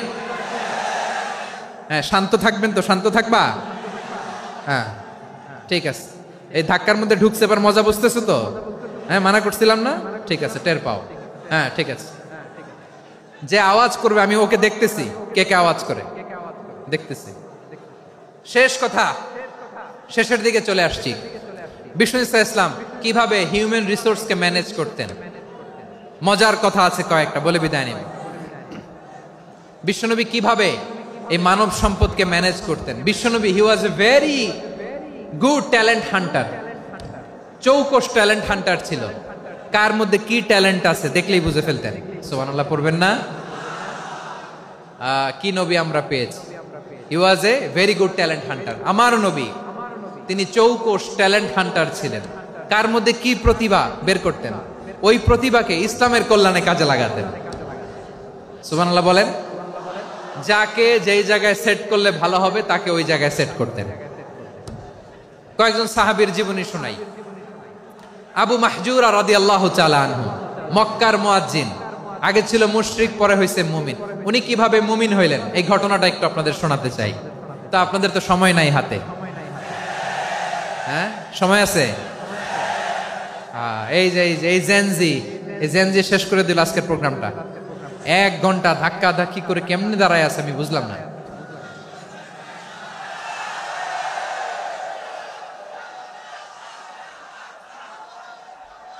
না না তাকবির না, চুপ করতে হবে। What I need, you stop. Just shut up. চুপ। হ্যাঁ ঠিক আছে, এভাবে। আবু মাহজুরা রাদিয়াল্লাহু তাআলা আনহু কিভাবে মুসলিম হলেন আওয়াজ করে শুনেন। হুনাইনের যুদ্ধ 8ম হিজরি, বিষ্ণু ইসলাম হুনাইনের যুদ্ধ শেষে ফিরতেছেন। পথিমধ্যে বেলাল রাদিয়াল্লাহু তাআলা আনহু, এই যে আবার কথা, আই রে আল্লাহ রে, এখানে ধাক্কা ধাক্কি কেন? চলে যাও, পেছনে যাও, পেছনে যাও। কি আজীব তামাশা! যেখানে যায় এখানে ধাক্কা ধাক্কি, মারামারি, গায়ের উপরে কাঁধের উপরে শাউটিং। অনেক গুরুত্বপূর্ণ কথা পয়েন্ট করে নিয়ে আসে যে বলবো, এই শাউট করার কারণে প্রোগ্রামটাই নষ্ট করে দেয়। আসছে আমার ভালোবাসা দেখাইতে, প্রোগ্রামটাই শেষ করে দিয়ে চলে যায়। স্টপ। আবার কথা বল, স্টপ। হুনাইনের যুদ্ধে 8ম হিজরি, কত হিজরি সবাই বলেন না একটু, কত হিজরি? 8ম হিজরিতে হুনাইনের যুদ্ধে রাসূল সাল্লাল্লাহু আলাইহি ওয়াসাল্লাম ফিরে আসতেছেন মদিনায়। পথিমধ্যে বেলাল রাদিয়াল্লাহু তাআলা আনহু আজান দিচ্ছেন। কি দিচ্ছেন? তো পাশে ছিল মুশরিকদের একটা পল্লী, কিছু মুশরিক তরুণ, কিছু অমুসলিম কিশোর, তারা আজানকে ব্যঙ্গ করতেছে। আমাদের বাংলায় মুখ ভেঙ্গানো বলে আর কি। বেলাল রাদিয়াল্লাহু তাআলা আনহু আজান দিচ্ছেন, ওই বাচ্চাগুলো মুশরিক, তো ওরা আজানকে ব্যঙ্গ করতেছে, বিকৃতি করে ওরাও আজান দিচ্ছে। উদ্দেশ্য হচ্ছে আজানকে নিয়ে ঠাট্টা করা। উদ্দেশ্য কি? ঠাট্টা করা। ব্যাপারটা মনে কষ্ট পাওয়ার মতো ব্যাপার না? কিন্তু বিশ্বনবী ওইখানে দেখেন কি খুঁজলেন। বিশ্বনবী খেয়াল করলেন অমুসলিম কিশোরদের মধ্য থেকে একটা কিশোরের গলাটা বড় দরাজ গলা, কণ্ঠটা বড় সুন্দর। খেয়াল করে দেখলেন যে কিছু কিশোর বেলালের আজানকে ব্যঙ্গ করে, বিকৃতি করে, কিন্তু একজনের কণ্ঠ দেখতে পাচ্ছেন না এত দূরে, কিন্তু কণ্ঠটা বড় সুন্দর, দরাজ গলা। বিশ্বনবী সাহাবীদেরকে বললেন, ধরো এগুলারে, ধরো। সবগুলারে ধরে বিশ্বনবীর সামনে আনা হলো। ওরা হাঁটু গেড়ে বসলো। বিশ্বনবী বললেন, তোমাদের মধ্যে কে যেন ব্যঙ্গ করে আজান দিচ্ছিল, তার গলাটা বড় উঁচু, গলার বেসটা বড় মজবুত, মেলোডিয়াস, সুমধুর কণ্ঠ। কে? আবু মাহজুরা বলে, আমার বন্ধুরা সবাই আমার দিকে আঙ্গুল দেখায়, আমি পড়ে গেছি বিপদে। রাসূল সাল্লাল্লাহু আলাইহি ওয়াসাল্লাম বাকি অমুসলিম তরুণদেরকে ছেড়ে দিলেন, বললেন তোমরা যাও। এবার আবু মাহজুরারে পাইছে।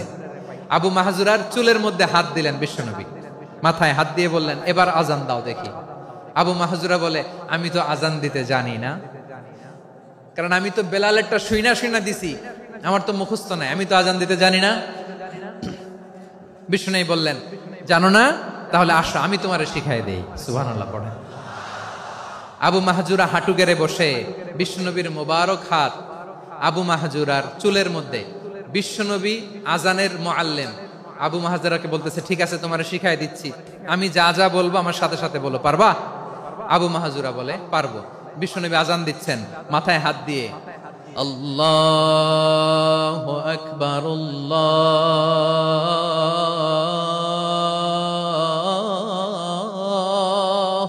আকবার। আবু মাহজুরা এই বাক্যটা পড়লেন। বিশ্বনবী দ্বিতীয় বাক্য পড়তে আরম্ভ করলেন, আল্লাহু আকবার,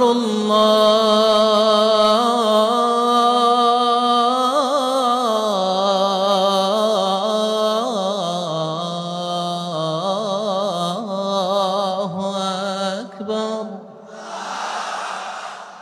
আবু মাহজুরা এই বাক্যটা বললেন। বিশ্বনবী আবু মাহজুরার মাথার মধ্যে হাত দিয়ে তৃতীয় বাক্য বললেন, أشهد أن لا إله إلا الله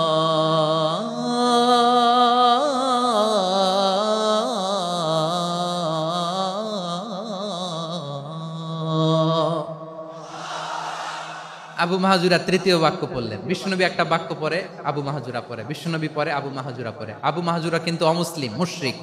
আবু মাহাজুরা বলে, এক একটা বাক্য পড়ি আমার কলিজাটা গলে ঠান্ডা হয়ে যায়।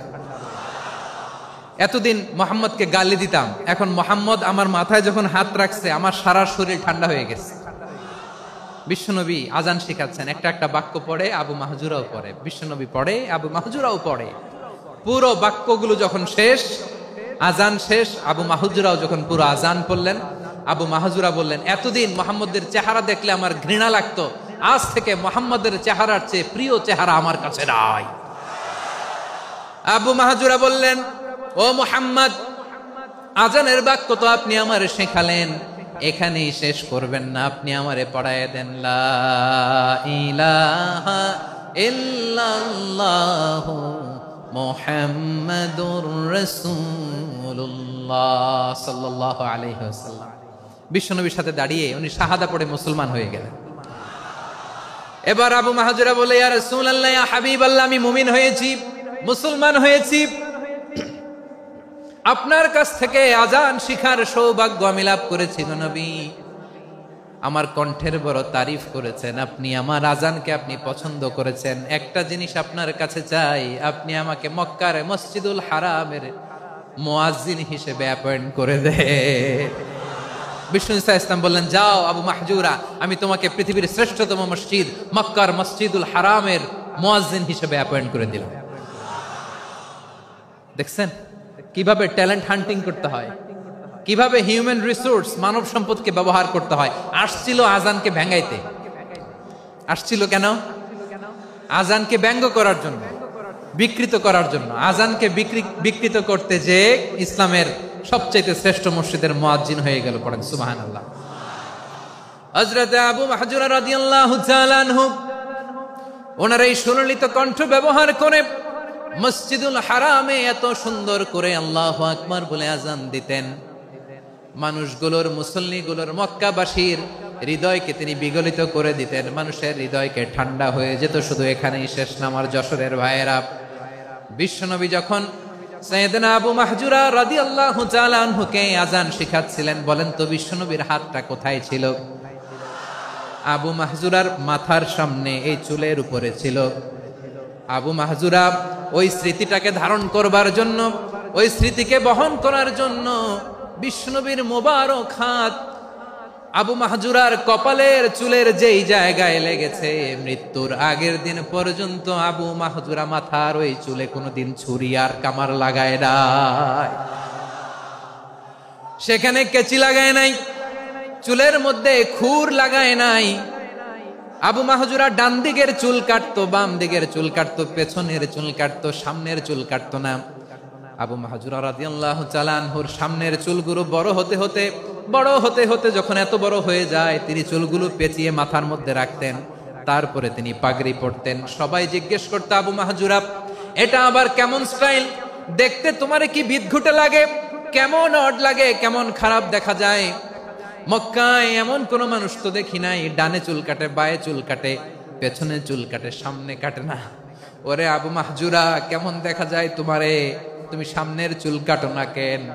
আবু মাহজুরা বলে, আমি হাঁটু গেড়ে পেয়ারা নবীর সামনে বসেছিলাম, আমার এই মাথার চুলের মধ্যে মুবারক হাত লাগিয়ে বিশ্বনবী নিজে আমাকে আজানের প্রতিটা বাক্য শিক্ষা দিয়েছেন। বিশ্বনবীর মোবারক হাত, পবিত্র হাত আমার মাথার চুলের যেই জায়গায় লেগেছে, আমি চাই ওই চুলগুলা নিয়ে আমি আমার কবরের ভিতরে যাব। সাইয়েদনা আবু মাহজুরা রাদিয়াল্লাহু তাআলা আনহু ইন্তেকালের আগের পর্যন্ত মাথার সামনের চুলগুলা কাটে নাই। মাথার সামনের চুল তিনি কাটেন নাই। সুবহানাল্লাহি বিহামদি। কেমন ভালোবাসতেন বিশ্বনবী সাহাবীদেরকে, সাহাবারা কেমন ভালোবাসতেন বিশ্বনবীকে। সামনের চুলগুলো বড় হতে হতে এত বড় ছিল, পেঁচিয়ে রেখে পাগড়ি পরতেন, কাটতেন না। নবীর হাত লেগেছিল। সুবহানাল্লাহ পড়েন। তাহলে what is the lesson? Moral of the story কি? মোরাল অফ দ্য স্টোরি হচ্ছে, আসছিল আজানকে ব্যঙ্গ করার জন্য, বিকৃত করার জন্য, হয়ে গেল মসজিদুল হারামের মুয়াজ্জিন। দেখেন বিশ্বনবী একটা খারাপ সিচুয়েশনের মধ্যে থেকে কি ভালো জিনিস বের করে আনলেন। আমি যে শুরুতে বলেছি কিভাবে তিনি হিউম্যান রিসোর্সকে ডেভেলপ করেছেন, ম্যানেজ করেছেন। তিনি যে চৌকস ট্যালেন্ট হান্টার ছিল, দেখেন সবার মধ্যে থেকে এর বাছাই করে মুয়াজ্জিন বানাই দিয়েছেন। সুবহানাল্লাহ পড়েন। তার মানে এই না সবাইরে ধরে ধরে উনি মুয়াজ্জিন বানাইছেন। যার যেই ট্যালেন্ট আছে তাকে ওই কাজে অ্যাসাইন করেছেন। যার যেই প্রতিভা আছে তার প্রতিভাকে ইসলামের কাজে লাগিয়েছেন। সুবহানাল্লাহ পড়েন। যায়েদ বিন সাবিত রাদিয়াল্লাহু তাআলা আনহু নাম শুনেছেন? যশোর কথা বেরোয় না। যদি জিজ্ঞাসা সালমান খানের নাম শুনছেন, সবাই হাত তুলবে, জি হুজুর শুনছি, মানে সব দেখা শেষ। সালমান খান, আমির খান, অমুক খান, সব খান মুখস্থ, কিন্তু যায়েদ বিন সাবিতের নাম মুখস্থ নাই মুসলমানদের। যেই সাহাবী মাথার সামনের চুল কাটে নাই, মসজিদুল হারামের মুয়াজ্জিন বানাইছেন বিশ্বনবী, ওই সাহাবীর নাম কি? খায়া ফেলাইস, স্লোগানের সাথে খায়া ফেলাইস। আবু মাহজুরা। কি নাম? আবু মাহজুরা আল জুমাহি রাদিয়াল্লাহু তাআলা আনহু। এই নামটা আজকে নিয়ে যাইতে হবে যশোর। আবু মাহজুরা রাদিয়াল্লাহু তাআলা আনহু। দুই নম্বরে বলছিলাম যায়েদ বিন সাবিত রাদিয়াল্লাহু তাআলা আনহু। বিশ্বনবী দেখলেন মদিনার এই আনসারী সাহাবী হাইলি ট্যালেন্টেড, ইন্টেলেকচুয়াল, মেরিটোরিয়াস, জ্ঞানের প্রতি তার আকর্ষণ, মারাত্মক আকর্ষণ। বিশ্বনবী তাকে দায়িত্ব দিলেন, কোরআন যা নাজিল হয় তুমি লিখো, কাতিবুল ওহী বানায় দিলেন। সুবহানাল্লাহ। যায়েদ বিন সাবিতরে আবার আজান শিখান নাই, কারণ তার মধ্যে বিশ্বনবী প্রতিভা দেখেছেন, একাডেমিক প্রতিভা। বিশ্বনবীর একাডেমিক প্রজেক্টগুলো তিনি হ্যান্ডেল করতেন। যায়েদ বিন সাবিত ছিল বিশ্বনবীর ব্যক্তিগত সচিব। কি ছিল? ব্যক্তিগত সচিব। বোঝেন নাই? বিশ্বনবীর ব্যক্তিগত সচিব এবং দোভাষী। ইহুদিরা কিছু লিখে দিলে এটার অর্থ বিশ্বনবীরে বুঝায় দিতেন, আবার ইহুদিদের কাছে কিছু লিখতে হলে তিনি লিখে দিতেন। বিশ্বনবী একদিন বললেন, ইন্নী ওয়াল্লাহি মা আমানু ইয়াহুদা আলা কিতাব। ইহুদিরা যে চিঠি পাঠায় অর্থ তো বুঝি না, আরেক ইহুদি আইনা অর্থ করা লাগে। আবার ইহুদিদের কাছে কিছু লিখে পাঠাইতে চাইলে আমরা তো লিখতে পারি না, ইহুদিরে দিয়ে লেখা লাগে। ওরা যে পয়রা শোনায় লিখে দেয়, আমি ওদের বিশ্বাস করি না। আমার নিজের একজন লোক দরকার। বিশ্বনবী এই যায়েদ বিন সাবিতকে চুজ করলেন ল্যাঙ্গুয়েজের জন্য। উনি বললেন, যায়েদ তোমার সফট স্কিলকে ডেভেলপ করতে হবে, তুমি হিব্রু ল্যাঙ্গুয়েজ শিখে ফেলো। যায়েদ বিন সাবিত বলল, বিশ্বনবীর মোটিভেশন আর ইন্সপিরেশন পেয়ে আমি 15 দিনে ইহুদিদের এই হিব্রু ল্যাঙ্গুয়েজ শিখে ফেললাম। শুধু শিখে ফেললাম না, হাত্তা হাদিকতু, even I became master in the language. এই ভাষা আমি পারদর্শী হয়ে গেলাম। এরপরে ইহুদিরা চিঠি লিখে পাঠালে আর কোন ইহুদি ডাকা লাগতো না, আমি নবীর এটার অর্থ শুনে পরে বুঝায় দিতাম। আবার ইহুদিদের কাছে চিঠি লেখা লাগলে আমি যায়েদ বিন সাবিত চিঠি লিখে দিতাম। সুবহানাল্লাহ। দেখেন এত সাহাবীর মধ্য থেকে বিশ্বনবীর একাডেমিক প্রজেক্ট, ব্যক্তিগত সচিব, দোভাষী হিসেবে তিনি যায়েদ বিন সাবিতের মতো তরুণকে নির্বাচিত করেছেন। কেমন ট্যালেন্ট হান্টার ছিল আমার নবী। সুবহানাল্লাহ পড়বেন না? বিশ্বনবীর ইন্তেকালের পরে সাইয়েদনা আবু বকর রাদিয়াল্লাহু তাআলা আনহু যখন খলিফা হয়ে আসলেন, কোরআনকে সংকলনের দায়িত্ব দেয়া লাগবে, কোন সাহাবীকে দিবেন? সব সাহাবারা মিলে পরামর্শ করলেন। সাইয়েদনা আবু বকর, ওমর সবাই মিলে এই বিশাল কোরআন সংকলনের গুরু দায়িত্ব বিশ্বনবীর ব্যক্তিগত সচিব, বিশ্বনবীর দোভাষী, বিশ্বনবীর সিলেক্ট করাই লোক যায়েদ ইবনে সাবিত রাদিয়াল্লাহু তাআলা আনহুকে দিয়েছে। কোরআনের কপি তো আজকে এখানে রাখে নাই। এই যে আজকের যে কোরআন পড়েন, এটা আগে এরকম ছিল না। কোরআন নাজিল হলে সাহাবারা চামড়ার, ওটের চামড়ায় লিখে ফেলতো, ওটের চ্যাপ্টা হাড্ডির মধ্যে লিখে ফেলতো, গাছের গুড়ির মধ্যে লিখে ফেলতো। বিভিন্ন জনের কাছে ছড়ানো ছিটানো ছিল। আবু বকর রাদিয়াল্লাহু তাআলা আনহু একসাথে করলেন, পরবর্তীতে উসমান রাদিয়াল্লাহু তাআলা আনহু একসাথে করলেন। 114 সূরার এখন এই মুসহাফ, এই কম্পাইলেশন, এই কপি আমরা পেয়েছি, যার হিউজ কন্ট্রিবিউশন ছিল। এই পুরো কোরআন কম্পাইলেশনের প্রজেক্ট ম্যানেজার ছিল যায়েদ বিন সাবিত রাদিয়াল্লাহু তাআলা। কোরআন কম্পাইলেশনের প্রজেক্ট ম্যানেজার। দেখেন উনারে মাথায় হাত দিয়ে আজান শিখায় নাই। সুবহানাল্লাহ কইবেন না? তাহলে প্রথম সাহাবী আবু মাহজুরাকে মুয়াজ্জিন বানাইলেন, যায়েদ বিন সাবিতকে ব্যক্তিগত সচিব আর দোভাষী বানালেন, মুসআব ইবনে উমাইর রাদিয়াল্লাহু তাআলা আনহুকে ইসলামের প্রথম অ্যাম্বাসেডর বানালেন। তাহলে তৃতীয় নাম্বার একজন সাহাবীর নাম বলছি, মুসআব ইবনে উমাইর। মুসআব কি নাম? নামটা কেমন লাগে? এই কয়েকজনের ভাল লাগে, বাকিদের ভাল লাগে না? ভাল লাগে? এই এই আর কয়েকটা মিনিট দেওয়া যাবে না আমাকে আল্লাহর রাস্তে? হ্যাঁ ঠিক আছে, আমি তোমাদেরকে ভালোবাসা দেখাবো, দোয়া করব, যদি চুপ থাকো, একেবারে চুপ, কষ্ট সহ্য করো, বাকিরা যা সওয়াব পাবে তোমরা ডবল পাবা, যেহেতু কষ্ট বেশি, কিন্তু চুপ। 3 নাম্বার সাহাবীর নাম মুসআব। এই ধাক্কাধাক্কি কেন? ধাক্কাধাক্কি কেন রে ভাই? না না না, এরকম হইলে আসবো না যশোর, আমি আর আসবো না। হয় পিছনে চলে যাও, নাহলে চুপ, ধাক্কাধাক্কি নাই। 3 নাম্বার সাহাবীর নাম মুসআব। কি নাম? He was the first ambassador in Islam. ইসলামের প্রথম ডিপ্লোম্যাট, প্রথম কূটনৈতিক, ইসলামের প্রথম কূটনৈতিক, ইসলামের প্রথম ডিপ্লোম্যাট, প্রথম অ্যাম্বাসেডর মুসআব ইবনে উমাইর। মক্কার তরুণ যুবক, উনি পারফিউম লাগাইলে মানুষ দেখলেই বুঝতো এটা মুসআব লাগাইছে। এমন ড্যাশিং ফেসের ছিল, এমন স্মার্ট ড্যাশিং ফেস, এমন পার্সোনালিটির মানুষ ছিল মুসআব রাদিয়াল্লাহু তাআলা আনহু। কারণ যিনি ইসলামের স্পোকম্যান হবেন, মুখপাত্র হবেন, তার স্মার্ট হওয়ার দরকার আছে না নাই? আকাবার প্রথম শপথ যখন হলো, তাদের সাথে বিষ্ণু ঈসা ইসলাম মদিনাতে একজন মুখপাত্র পাঠালেন, ডিপ্লোম্যাটকে পাঠালেন, অ্যাম্বাসেডর অফ ইসলাম, তিনি হচ্ছেন মুসআব ইবনে উমাইর। পড়েন সুবহানাল্লাহ।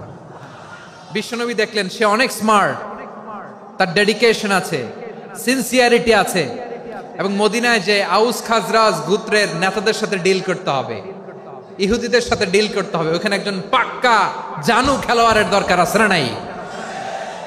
মুসআব ইবনে উমাইর রাদিয়াল্লাহু তাআলা আনহু, ওনাকে বিষ্ণু ঈসা ইসলাম চুজ করলেন। এবং বিষ্ণু ঈসা ইসলামের এই চুজিংটা, এই সিলেকশনটা এত সুন্দর ছিল, তিনি মদিনাতে যে বিশ্বনবী আসার আগেই মদিনার জমিনকে তিনি উর্বর করে ফেলছেন। প্রতিটা ঘরে ঘরে কালিমার দাওয়াত তিনি পৌঁছায় দিচ্ছেন। জুমার বিধান নাজিল হয়েছে, কিন্তু মক্কায় পরিবেশ নাই জুমা পালনের। বিষ্ণু ঈসা ইসলাম একজনকে দিয়ে খবর পাঠালেন, যাও মদিনায় মুসাবকে যে বলো, মুসাব তো আমার শিক্ষক, আমার স্পোকম্যান, মদিনাতে যেন তারা জুমা কায়েম করে। বিশ্বনবীর আগেই মুসআব মদিনার মুসলিমদেরকে নিয়ে মদিনায় প্রথম জুমা কায়েম করে ফেলছে। কোন সুবহানাল্লাহ। ডিপ্লোম্যাটদের কেমন হইতে হয়,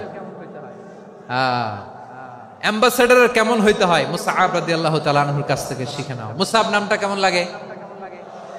যশোর যাদের সন্তান হবে, ছেলে সন্তান, আমার রাস্তায় পাইলে সবাই জিজ্ঞেস করে, হুজুর একটা নাম দেন, আমার ছেলে হবে। যশোরবাসীর জন্য আমি একটা নাম দিয়ে দিলাম, নাম রাখতে হবে মুসআব। কি নাম?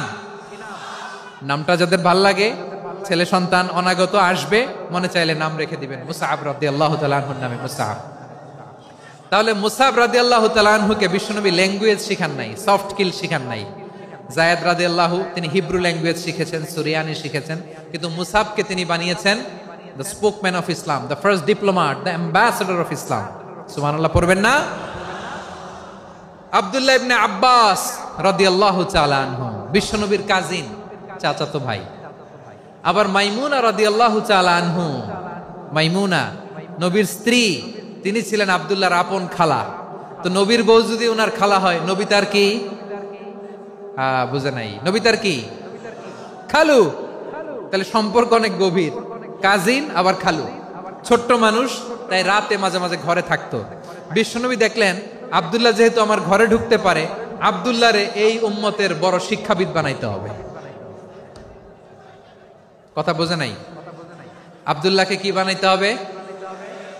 শিক্ষাবিদ, এডুকেটর অফ দিস উম্মাহ, এই উম্মার শিক্ষাবিদ বানাইতে হবে। তাই আব্দুল্লাহ ইবনে আব্বাসকে বিশ্বনবী হাতে কলমে শিক্ষা দিয়েছেন।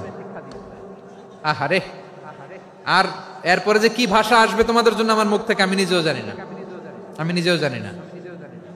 1 ঘন্টা যাবত ধাক্কা ধাক্কি মারামারি। তো আসতে বলছে কে তোমাকে? পেছনে চলে যাও, জায়গা না পেলে। পুরো প্রোগ্রামটাই নষ্ট করে দিল।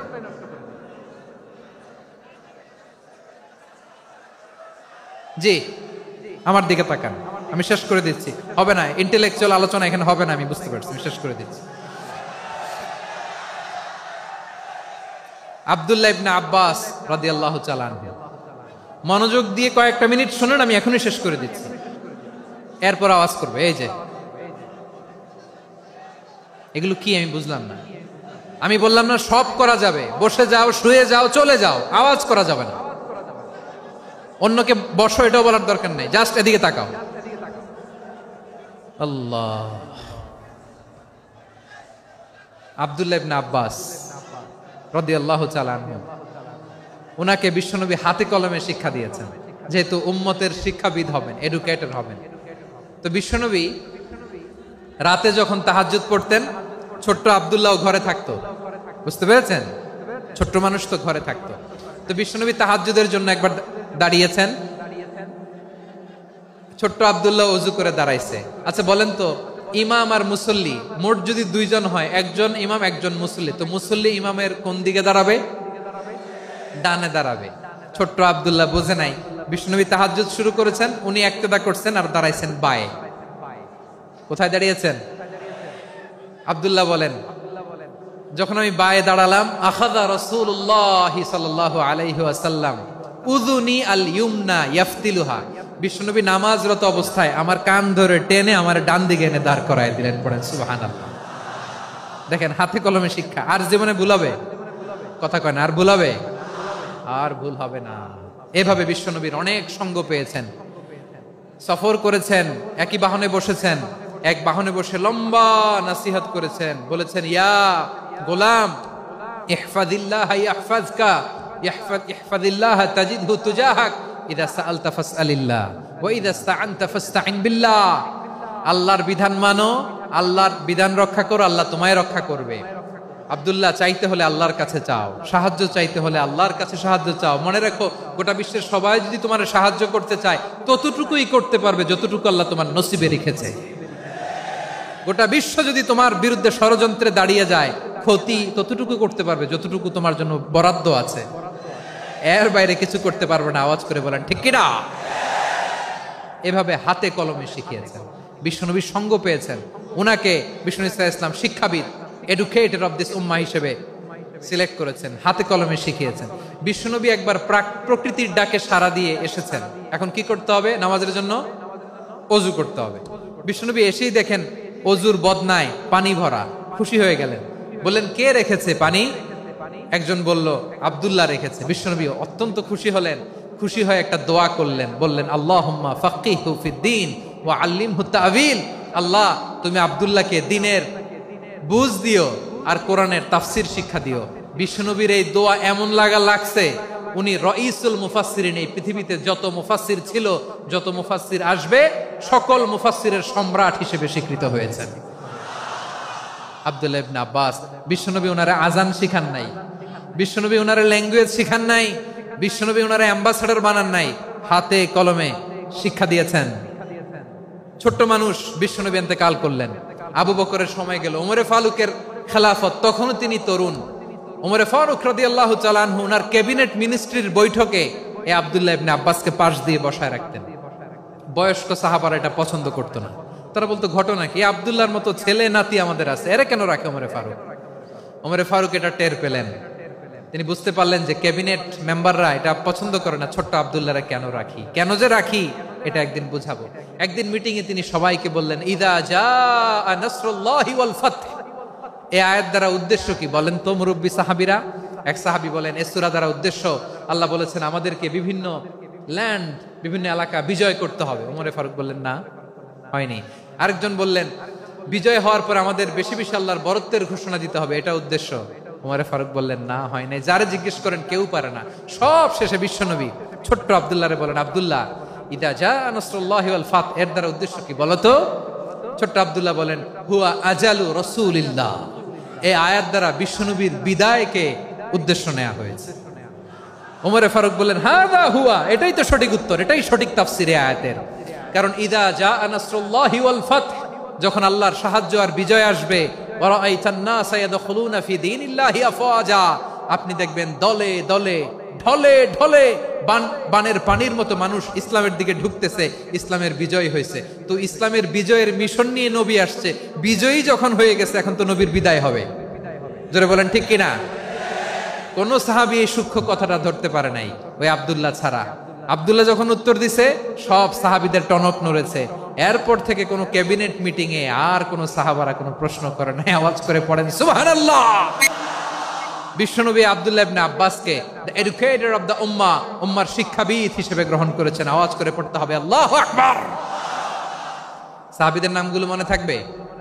1 নম্বরে আবু মাহজুরা, মুয়াজ্জিন বানাইছেন। যায়েদ ইবনে সাবিত, দোভাষী, ট্রান্সলেটর অফ প্রফেট, এবং তিনি ছিলেন বিশ্বনবীর ব্যক্তিগত সচিব। Musab Ibne Umair, the first ambassador and diplomat of Islam. Abdullah Ibne Abbas, এই উম্মার সবচেয়ে বড় এডুকেটর, শিক্ষাবিদ। আরেকজন ছিল আব্দুল্লাহ ইবনে মাসউদ রাদিয়াল্লাহু তাআলা। 2 আব্দুল্লাহ, আব্বাস গেল, আরেকজন হচ্ছে মাসউদ। মক্কার তরুণ, ছাগল পালতো মুশরিকের বিশ্বনবী আর আবু বকর রাদিয়াল্লাহু তাআলা আনহু একবার গেলেন, যে দেখে এই তরুণ দাঁড়ায় আছে। বিশ্বনবী বলেন, আমি খুব ক্ষুধার্ত, তোমার কাছে কি দুধ আছে ছাগলের? আব্দুল্লাহ ইবনে মাসউদ বলে, আছে। ওয়ালাকিন আনা মুতামান, কিন্তু যে দুধ আছে এটা আমানতের, আমি দিতে পারবো না। বিশ্বনবী এইটা শুনেই তার টার্গেট করে ফেলছে। আনা মুতামান, দুধ আছে কিন্তু এটা আমার মালিকের, আমি তো দরদ দেখাই, আমার মালিকের দুধ আপনি পথিক, আপনারে দিতে পারি না। বিশ্বনবী টার্গেট করে ফেলছেন, এরে আমার কাজে লাগাইতে হবে। বিশ্বনবী বললেন, আচ্ছা ঠিক আছে, দুধ দিও না, কিন্তু এমন ছাগি আছে কিনা যেই ছাগির সাথে কোনো ছাগলের মিলন হয় নাই, তার ওলানে দুধও আসে নাই, বাচ্চাও নাই, এরকম ছাগির থেকে যদি আমি দুধ খাই তাহলে তো সমস্যা নাই। বলতেছে, এরকম ছাগির থেকে দুধ খাইলে সমস্যা নাই, কারণ এরকম ছাগির ওলান থেকে দুধ আসবেও না। বলতেছে, ঠিক আছে, এরকম একটা ছাগি নিয়ে আসা হলো। বিশ্বনবী বিসমিল্লাহ বলে ওই ছাগির ওলানে হাত দিলেন। হাত দিতে দেরি, পুরো ওলানটা দুধে ভরে যেতে দেরি হয় না। বিশ্বনবী আর আবু বকর রাদিয়াল্লাহু তাআলা আনহু দহন করে পেট ভরে খেলেন। এই দৃশ্য আব্দুল্লাহ ইবনে মাসউদের হৃদয়ে দাগ কাটলো। এই মুজিজা দেখে তিনি বললেন, আশহাদু আল্লা ইলাহা ইল্লাল্লাহ ওয়া আশহাদু আন্না মুহাম্মাদুর রাসূলুল্লাহ। তিনি ষষ্ঠ মুসলিম ছিলেন, 6 নম্বর মুসলমান। ওনাকে টার্গেট করে বিশ্বনবী দেখলেন এমন ইন্টেলেকচুয়াল ব্রেন, উনি সূক্ষ্ম সূক্ষ্ম জিনিস বুঝে বেশি, ফিকহি জ্ঞান ওনার মধ্যে বেশি। বিশ্বনবী ওনাকে কোরআনের জ্ঞান শিক্ষা দিতে লাগলেন। উনি বিশ্বনবী সবার কাছে কোরআন শোনায়, কিন্তু বিশ্বনবী নিজে আব্দুল্লাহ ইবনে মাসউদের কাছ থেকে কোরআন শুনতো। বিশ্বনবী একবার বললেন, ইকরা আলাইয়া ইয়া মাসউদ। ইবনে মাসউদ, একবার শোনাও তো কোরআন দেখি। আব্দুল্লাহ ইবনে মাসউদ বলে, আকরাউ আলাইকা ওয়া আলাইকা উনজিল। নবী, আপনার উপর কোরআন নাজিল হয় আর আমি আপনার সামনে কোরআন পড়বো। বিশ্বনবী বললেন, ইন্নী উহিব্বু আন আসমাআহু মিন গায়রি। আমি নিজে পড়তে যেমনি ভালোবাসি, অন্যে পড়ুক আমি শুনবো, এটাও আমি ভালোবাসি। সূরা নিসা তিনি তেলাওয়াত করে শুনিয়েছেন। এমন সূক্ষ্ম সূক্ষ্ম বিষয় বিশ্বনবী উনাকে ধরিয়ে দিয়েছেন। উনি হয়ে গিয়েছেন, আব্দুল্লাহ ইবনে আব্বাস হয়েছেন রাইসুল মুফাসসিরিন, উনি হয়ে গিয়েছেন ফাকিহুল উম্মাহ। ওনার চাইতে বড় ফকি এই পৃথিবী আর দেখবে না। চিল্লায় বলেন সুবহানাল্লাহ। উনি বলতেন, ওয়াল্লাহি ওয়াল্লাহি ইল্লাযী লা ইলাহা গায়রু মা উনজিলাত সূরাতুন ইল্লা ওয়া আনা আ'লামু আইনা উনজিলাত ওয়া ফীমা উনজিলাত। বিশ্বনবী এমন ভাবে কোরআনের দার্স আমাকে দিয়েছেন, কোরআনে যত সূরা নাজিল হয়েছে, যেখানে নাজিল হোক না কেন আমি জানি এটা কোথায় নাজিল হয়েছে এবং কোন প্রেক্ষাপটে নাজিল হয়েছে। এমন একটা সূরা নাই যে সূরার কোথায় নাজিল হয়েছে আমি মাসউদের জানা নাই, কোন প্রেক্ষাপটে নাজিল হয়েছে আমার জানা নাই। এরকম ঘটবে না। চিল্লায় বলেন আল্লাহু আকবার। এই আব্দুল্লাহ ইবনে মাসউদ রাদিয়াল্লাহু তাআলা আনহু ওমর ফারুকের সময় কুফার চিফ জাস্টিস ছিলেন। কুফা নগরীর চিফ জাস্টিস। চিফ জাস্টিস বুঝেন নাই? বিচারপতি। কি ছিলেন? সবাই বলে নাই, কি ছিলেন? বিচারপতি ছিলেন। এবং ওনার যে ফিকহি জ্ঞানের ধারা, এটাই আলকামা, ইব্রাহিম আন-নাখাই, হাম্মাদ ইবনে সুলাইমান হয়ে ইমাম আবু হানিফা পর্যন্ত পৌঁছেছে। এবং ওনার ফিকহি জ্ঞানের ধারাই হানাফি মাযহাবে অ্যাকসেপ্ট হয়েছে। আজও এগুলো হানাফি মাযহাবে চর্চিত হয়। হানাফি মাযহাবের সব ফিক আব্দুল্লাহ ইবনে মাসউদের ফিকহি জ্ঞানের ধারা থেকে নেওয়া হয়েছে। চিল্লায় পড়েন সুবহানাল্লাহ। তাহলে উনাকে বিশ্বনবী বানিয়েছেন জুরিস্ট, আইনবিদ, ফাকিহ। উনারে আজান শিখান নাই। হিউম্যান রিসোর্স ডেভেলপমেন্ট কিভাবে করবেন, মানব সম্পদের উন্নয়ন কিভাবে করতে হয়, কিভাবে যার যেখানে প্রতিভা কাজে লাগাতে হয় উনি দেখিয়েছেন। সুবহানাল্লাহ পড়বেন না?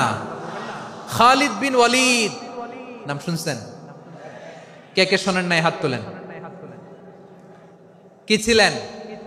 বীর যোদ্ধা। বীর যোদ্ধা ছিলেন খালিদ বিন ওয়ালিদ, কিন্তু তিনি ইসলাম ধর্ম গ্রহণ করেছেন অনেক দেরিতে, 8ম হিজরিতে। তার মানে 8ম হিজরির আগে উনি মুশরিকদের পক্ষে লড়াই করেছেন। ওনার হাতে কত মুসলিম সাহাবী যে নিহত হয়েছে হিসাব নাই।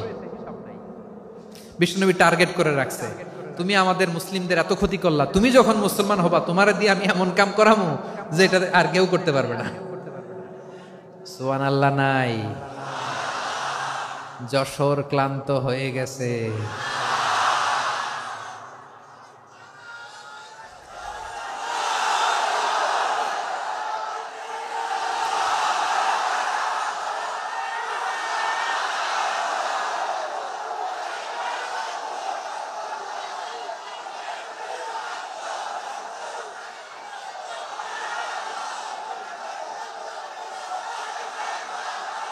মাশাআল্লাহ, বসুন বসুন বসুন। খালিদ বিন ওয়ালিদ রাদিয়াল্লাহু তাআলা 8ম হিজরিতে মুসলিম হয়েছেন, মক্কা বিজয়ের আগে। তো মক্কা বিজয়ের আগে যখন মুসলিম হয়েছেন, এর আগে কি করছেন? কাফিরদের সাথে যুদ্ধ করেছেন। উনি উহুদের যুদ্ধে মুসলমানদের যে পরাজয় ভাব, কঠিন পরিস্থিতির মুখোমুখি উনার কারণে পিছন থেকে এমন আতর্কিত আক্রমণ করেছেন, মুসলমানদেরকে কচুকাটা করেছেন। 8ম হিজরিতে আল্লাহ তাআলা হেদায়েতের নূর দিয়ে ওনার হৃদয়টাকে উজালা করে দিলেন। লা ইলাহা, এটা এমন বাণী যার হৃদয়ে একবার টাচ খাবে, এইটা থেকে সে আর পালিয়ে বেড়াতে পারে। ঝিনুকের ভেতর লুকিয়ে থাকে যেমন মতি, ঝিনুকের ভেতর লুকিয়ে থাকে যেমন মতি, কলমা শাহাদাতে আছে আল্লাহর জ্যোতি, কলমা শাহাদাতে আছে আল্লাহর জ্যোতি। ঠিক কিনা বলেন? মক্কা বিজয়ের আগে মুসলিম হলেন, হওয়ার পরেই বিশ্বনবীর টার্গেট ফুলফিল হলো। ওই যে টার্গেট করে রেখেছেন আর দোয়া করেছেন, খালিদ বিন ওয়ালিদ যদি মুসলিম হয় তাকে আমি মিলিটারি চিফ বানাবো। ওনাকে আজান শিখান নাই, ওনারে কান ধইরা নামাজের এই মাথা থেকে ওই মাথা আনান নাই, ফিকহি কোরআনের সূক্ষ্ম তাফসীর ওনারে শিখান নাই, অ্যাম্বাসেডর বানান নাই। বিষ্ণু ইসলাম উনাকে সামরিক অভিযানে প্রেরণ করেছেন। সামরিক অভিযানে তিনি প্রেরণ করেছেন। উনার জীবদ্দশায় উনার নেতৃত্বে যতগুলো যুদ্ধ হয়েছে, একটা যুদ্ধেও তিনি পরাজয় বরণ করেন নাই। ওমরে ফারুকের সময়কালে তিনি চিফ অফ মুসলিম মিলিটারি, মানে মুসলিম সেনাপতি হয়েছেন। যশোর আওয়াজ করো, ঠিক কিনা বলো? সেনাপতি, মুসলিম সেনাপতি। তাহলে কিভাবে হিউম্যান রিসোর্স ব্যবহার করতে হয় গোটা বিশ্ব আমার নবীর কাছ থেকে শিখে নাও। খালিদ বিন ওয়ালিদ, ওনাকে বিশ্বনবী একটা উপাধি দিয়েছেন।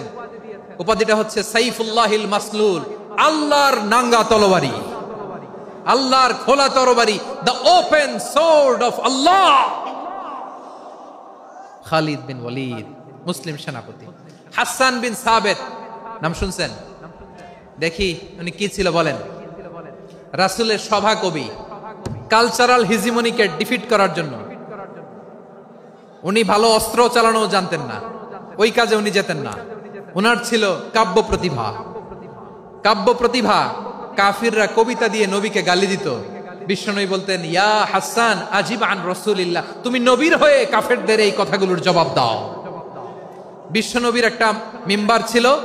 বিশ্বনবীর মিম্বারের পাশাপাশি মসজিদে নববীতে এই হাসান বিন সাবেতের জন্য বিশ্বনবী একটা স্পেশাল মিম্বার বানিয়ে দিয়েছেন। এখান থেকে তুমি জবাব দাও। এবং বিশ্বনবী বলেছেন, আল্লাহুম্মা আইয়িদহু বিরূহিল কুদুস। আল্লাহ, হাসান আমার পক্ষে জবাব দেয়, তুমি জিব্রাইল মারফত তাকে সাহায্য পাঠাইয়া দিও। রাসূল সাল্লাল্লাহু আলাইহি ওয়াসাল্লামের সভা কবি, the poet of the prophet, নবীর কবি। উনি কবিতা দিয়ে, এমন উচ্চাঙ্গের ভাষায় কবিতা দিয়ে তিনি জবাব দিতেন, কাফিরদের গা শিহরে যেত, তাদের হৃদয়ে আগুন ধরে যেত। তাহলে এরকম কবিরও দরকার আছে না নাই?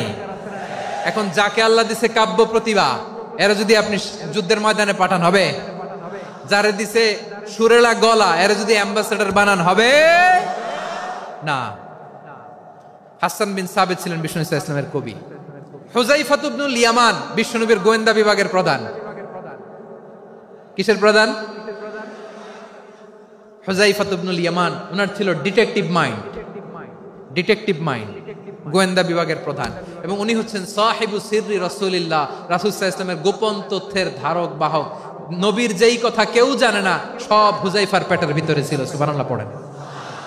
মদিনার যত ইহুদিদের একটা লিস্ট ছিল, এই লিস্ট শুধু দুইজন জানতো, বিশ্বনবী আর হুজাইফা। সুবহানাল্লাহ পড়বেন না? তাহলে উনাকে কোন দায়িত্ব দিছে? কোন বিভাগ? যশোর, আওয়াজ করো, কোন বিভাগ? গোয়েন্দা বিভাগের হেড ছিল। খন্দকের যুদ্ধে প্রচন্ড আজকের মতো শৈত্য প্রবাহ, মাটি খনন করতে করতে সাহাবীদের পেটে ক্ষুধা নাই, দাঁড়াইতে পারে না নামাজের জন্য, এত ক্লান্ত, ক্ষুধা, ক্লান্ত, শ্রান্ত।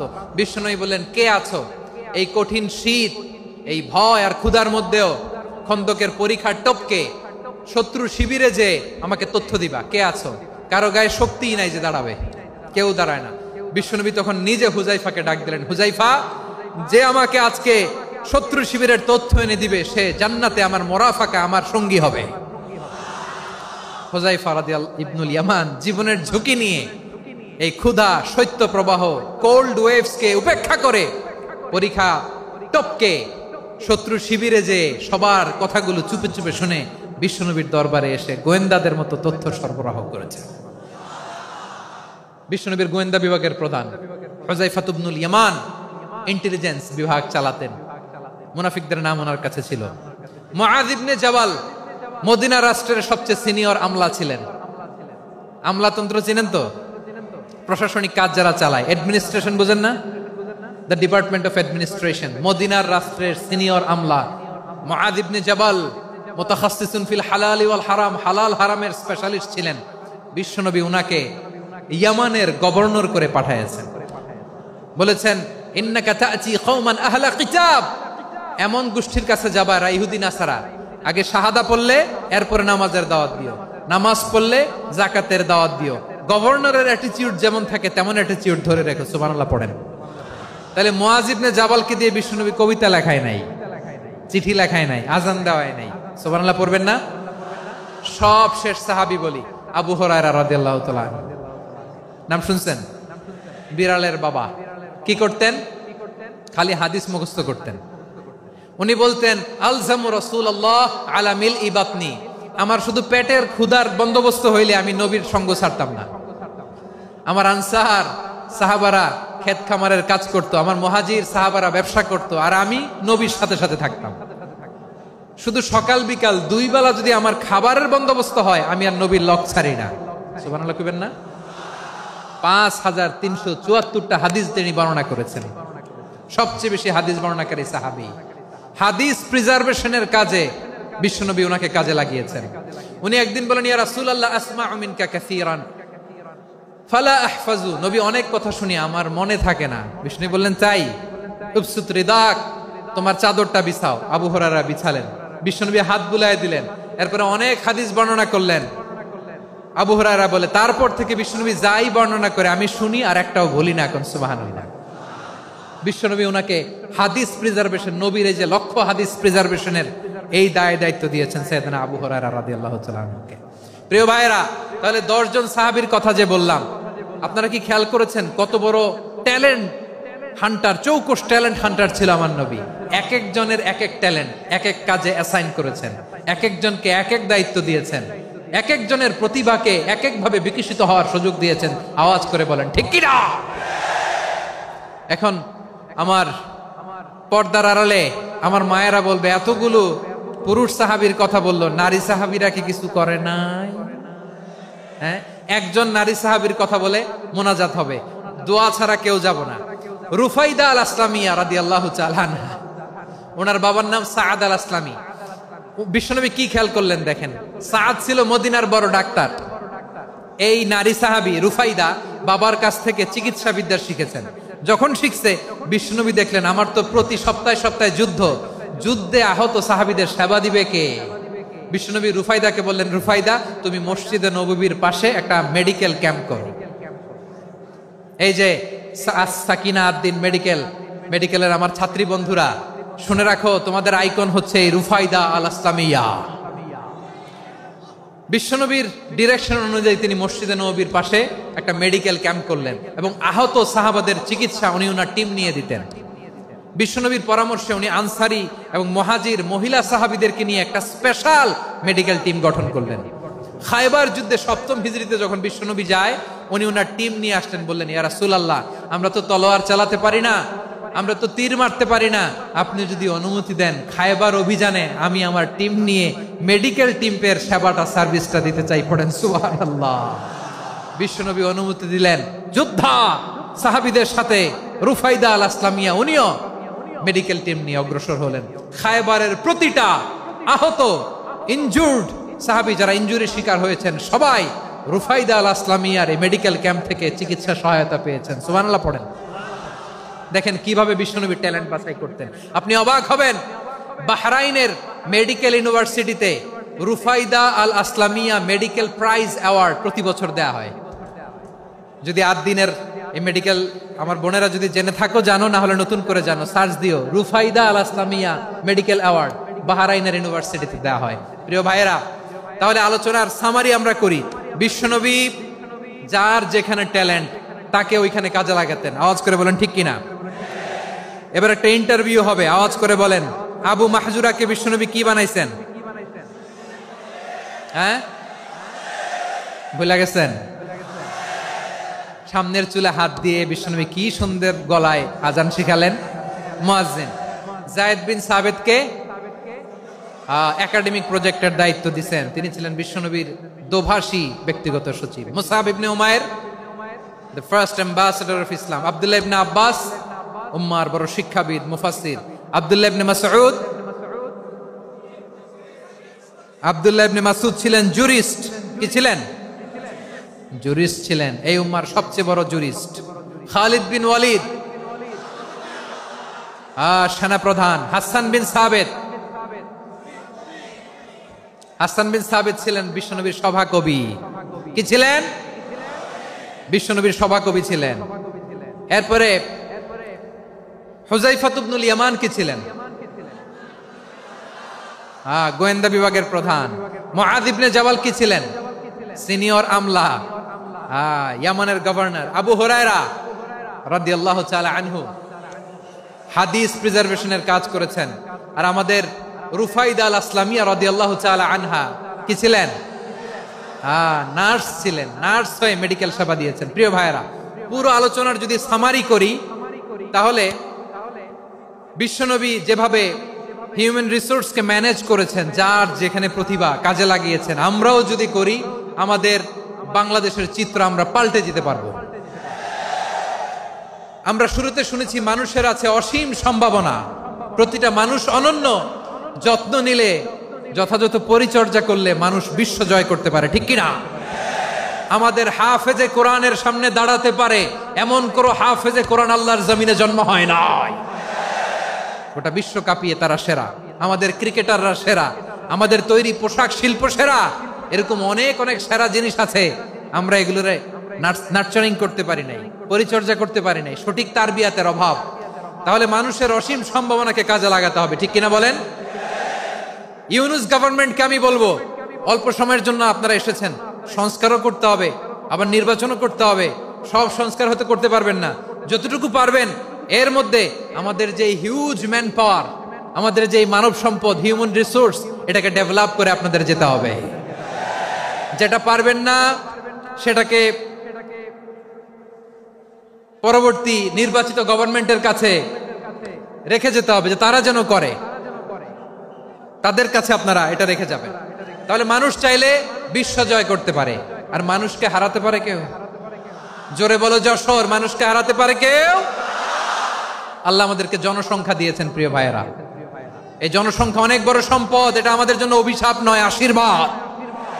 আমাদের জনসংখ্যাকে যদি আমরা জনশক্তিতে রূপান্তর করতে পারি, আজকে বাংলাদেশ যে অবস্থানে দাঁড়িয়ে আছে, বাংলাদেশ তার 20 গুণ উন্নতির শিখরে চলে যাবে। চিল্লায় বলো ঠিক কিনা? আমাদের শ্রমিক ভাইয়েরা বাইরে কাজ করে, আমাদের শ্রমজীবী ভাইয়েরা, প্রবাসীরা, তাদের ব্যাপারে গুরুত্ব দিতে হবে। আমাদের শ্রমের দাম সবচেয়ে কম, সবচেয়ে কম। তারা এম্বাসিতে গুরুত্ব পায় না, এয়ারপোর্টে গুরুত্ব পায় না। এই সরকার অবশ্য তাদেরকে অনেক গুরুত্ব দিচ্ছে। আমাদের অদক্ষ শ্রমিককে যখন আমরা দুবাই পাঠাই, অল্প বেতন পায়, কিন্তু ইন্ডিয়ানরা দক্ষ শ্রমিক পাঠাইলে তার 3 গুণ বেতন পায়। আমরা আমাদের শ্রমিকদেরকে অদক্ষভাবে আর পাঠাতে চাই না, দক্ষ শ্রমিক পাঠিয়ে আমরা রেমিটেন্সের বন্যা বইয়ে দেব। আমাদের শ্রমিকদের পাঠানো রেমিটেন্সের টাকায় সচল থাকে আমার দেশের অর্থনীতির চাকা। তাদেরকে সবচেয়ে গুরুত্ব দিতে হবে। আমরা পেয়েছি ফ্রিডম ফাইটার, মুক্তিযোদ্ধা, আর আমার প্রবাসী ভাইরা হচ্ছে রেমিটেন্স ফাইটার। জোরে বলো ঠিক কিনা?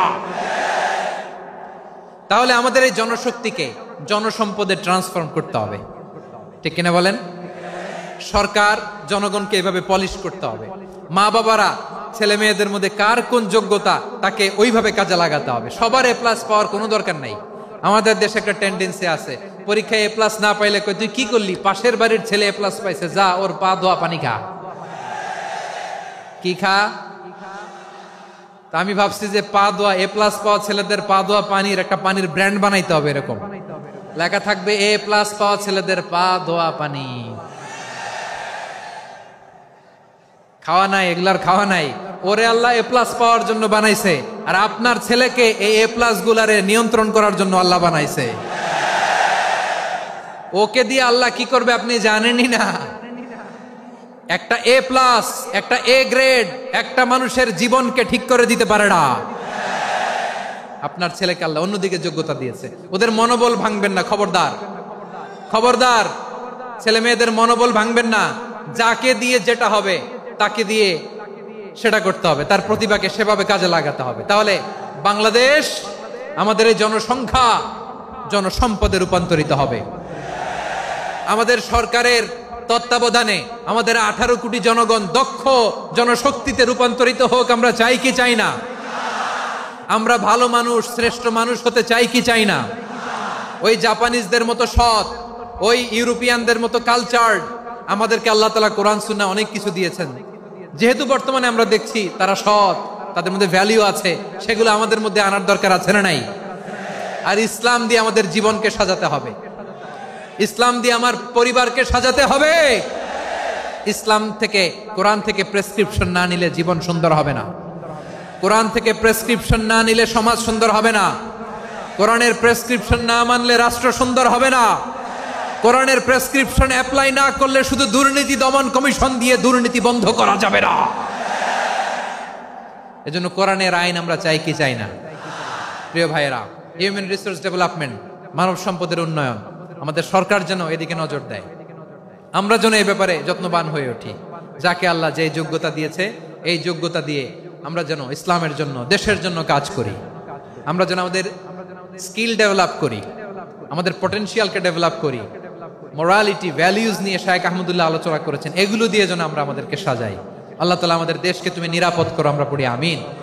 আল্লাহ আমার 18 কোটি জনগণকে তুমি জনশক্তিতে রূপান্তরিত করো, আমিন। আল্লাহ আমরা হাতে হাত রেখে, কাঁধে কাঁধ মিলিয়ে, ভাইয়ে ভাইয়ে যেন এই দেশকে গড়তে পারি, আল্লাহ তুমি তৌফিক দান করো, আমরা পড়ি আমিন। আমার প্রিয় মহিউদ্দিন ভাই বলেছেন, হুজুর এমন একটা ঘোষণাপত্র দিয়ে যাবেন আজকের এই ঐতিহাসিক যশোরের প্রোগ্রামে, যেটা গোটা বাংলাদেশে মানুষ এটার উপর আমল করে। আমি যে কথাটা বলেছি এটাই, আসুন আমরা আমাদের জনসংখ্যাকে জনসম্পদে ট্রান্সফর্ম করি। আমাদের জনসংখ্যাকে আমরা যেন জনশক্তিতে রূপান্তরিত করি। জনসংখ্যাকে ট্রান্সফর্ম করে জনশক্তি দিয়ে আমরা যেন আগামীর বাংলাদেশ, স্বাধীন বাংলাদেশ 2.0 কে গড়ে তুলি। আল্লাহ তাআলা আমাদের সবাইকে কথাগুলো বোঝার, আমল করার তৌফিক দান করুন। এই জেনজি, ক্ষমা করে দিও আমাকে, অনেক ধমক দিছি, বকা দিছি। আল্লাহ তোমাদেরকে করুক, কবুল করুক, যশোরবাসীকে কবুল করুক, আদ দিনকে কবুল করুক, এই মেডিকেল কলেজকে কবুল করুক, ইসলামের জন্য বাদ ভাঙা এই জোয়ার এবং উচ্ছ্বাসকে আল্লাহ তাআলা কবুল করুক। হাযা মা ইনদি ওয়াল ইলমু ইনদাল্লাহ আলাইহি তাওয়াক্কালতু ওয়া ইলাইহি উনীব। সুবহানাকাল্লাহুম্মা ওয়া বিহামদিকা আশহাদু আল্লা ইলাহা ইল্লা আনতা আস্তাগফিরুকা ওয়া আতুবু ইলাইক। আল্লাহুম্মা আমিন। রব্বানা ظلمنا أنفسنا وإن لم تغفر لنا وترحمنا لنكونن من الخاسرين. ربنا آتنا في الدنيا حسنة وفي الآخرة حسنة وقنا عذاب النار. ও বিশাল আকাশের মালিক, বিশাল জমিনের মালিক, তোমার আকাশ বাতাসের তুলনায় আমাদের হাত দুইটা বড় ছোট্ট রে আল্লাহ। ছোট দুটি হাত পেতে বুক ভরা আশা নিয়ে তোমার শাহী দরবারে চেয়ে রইলাম। আমাদের জিন্দেগির গুনাহ খাতা তুমি মাফ করে দাও। আমাদের আব্বা আম্মা দাদা দাদি আত্মীয় স্বজন সবার গুনাহ খাতা তুমি মাফ করে দাও। আমাদের যত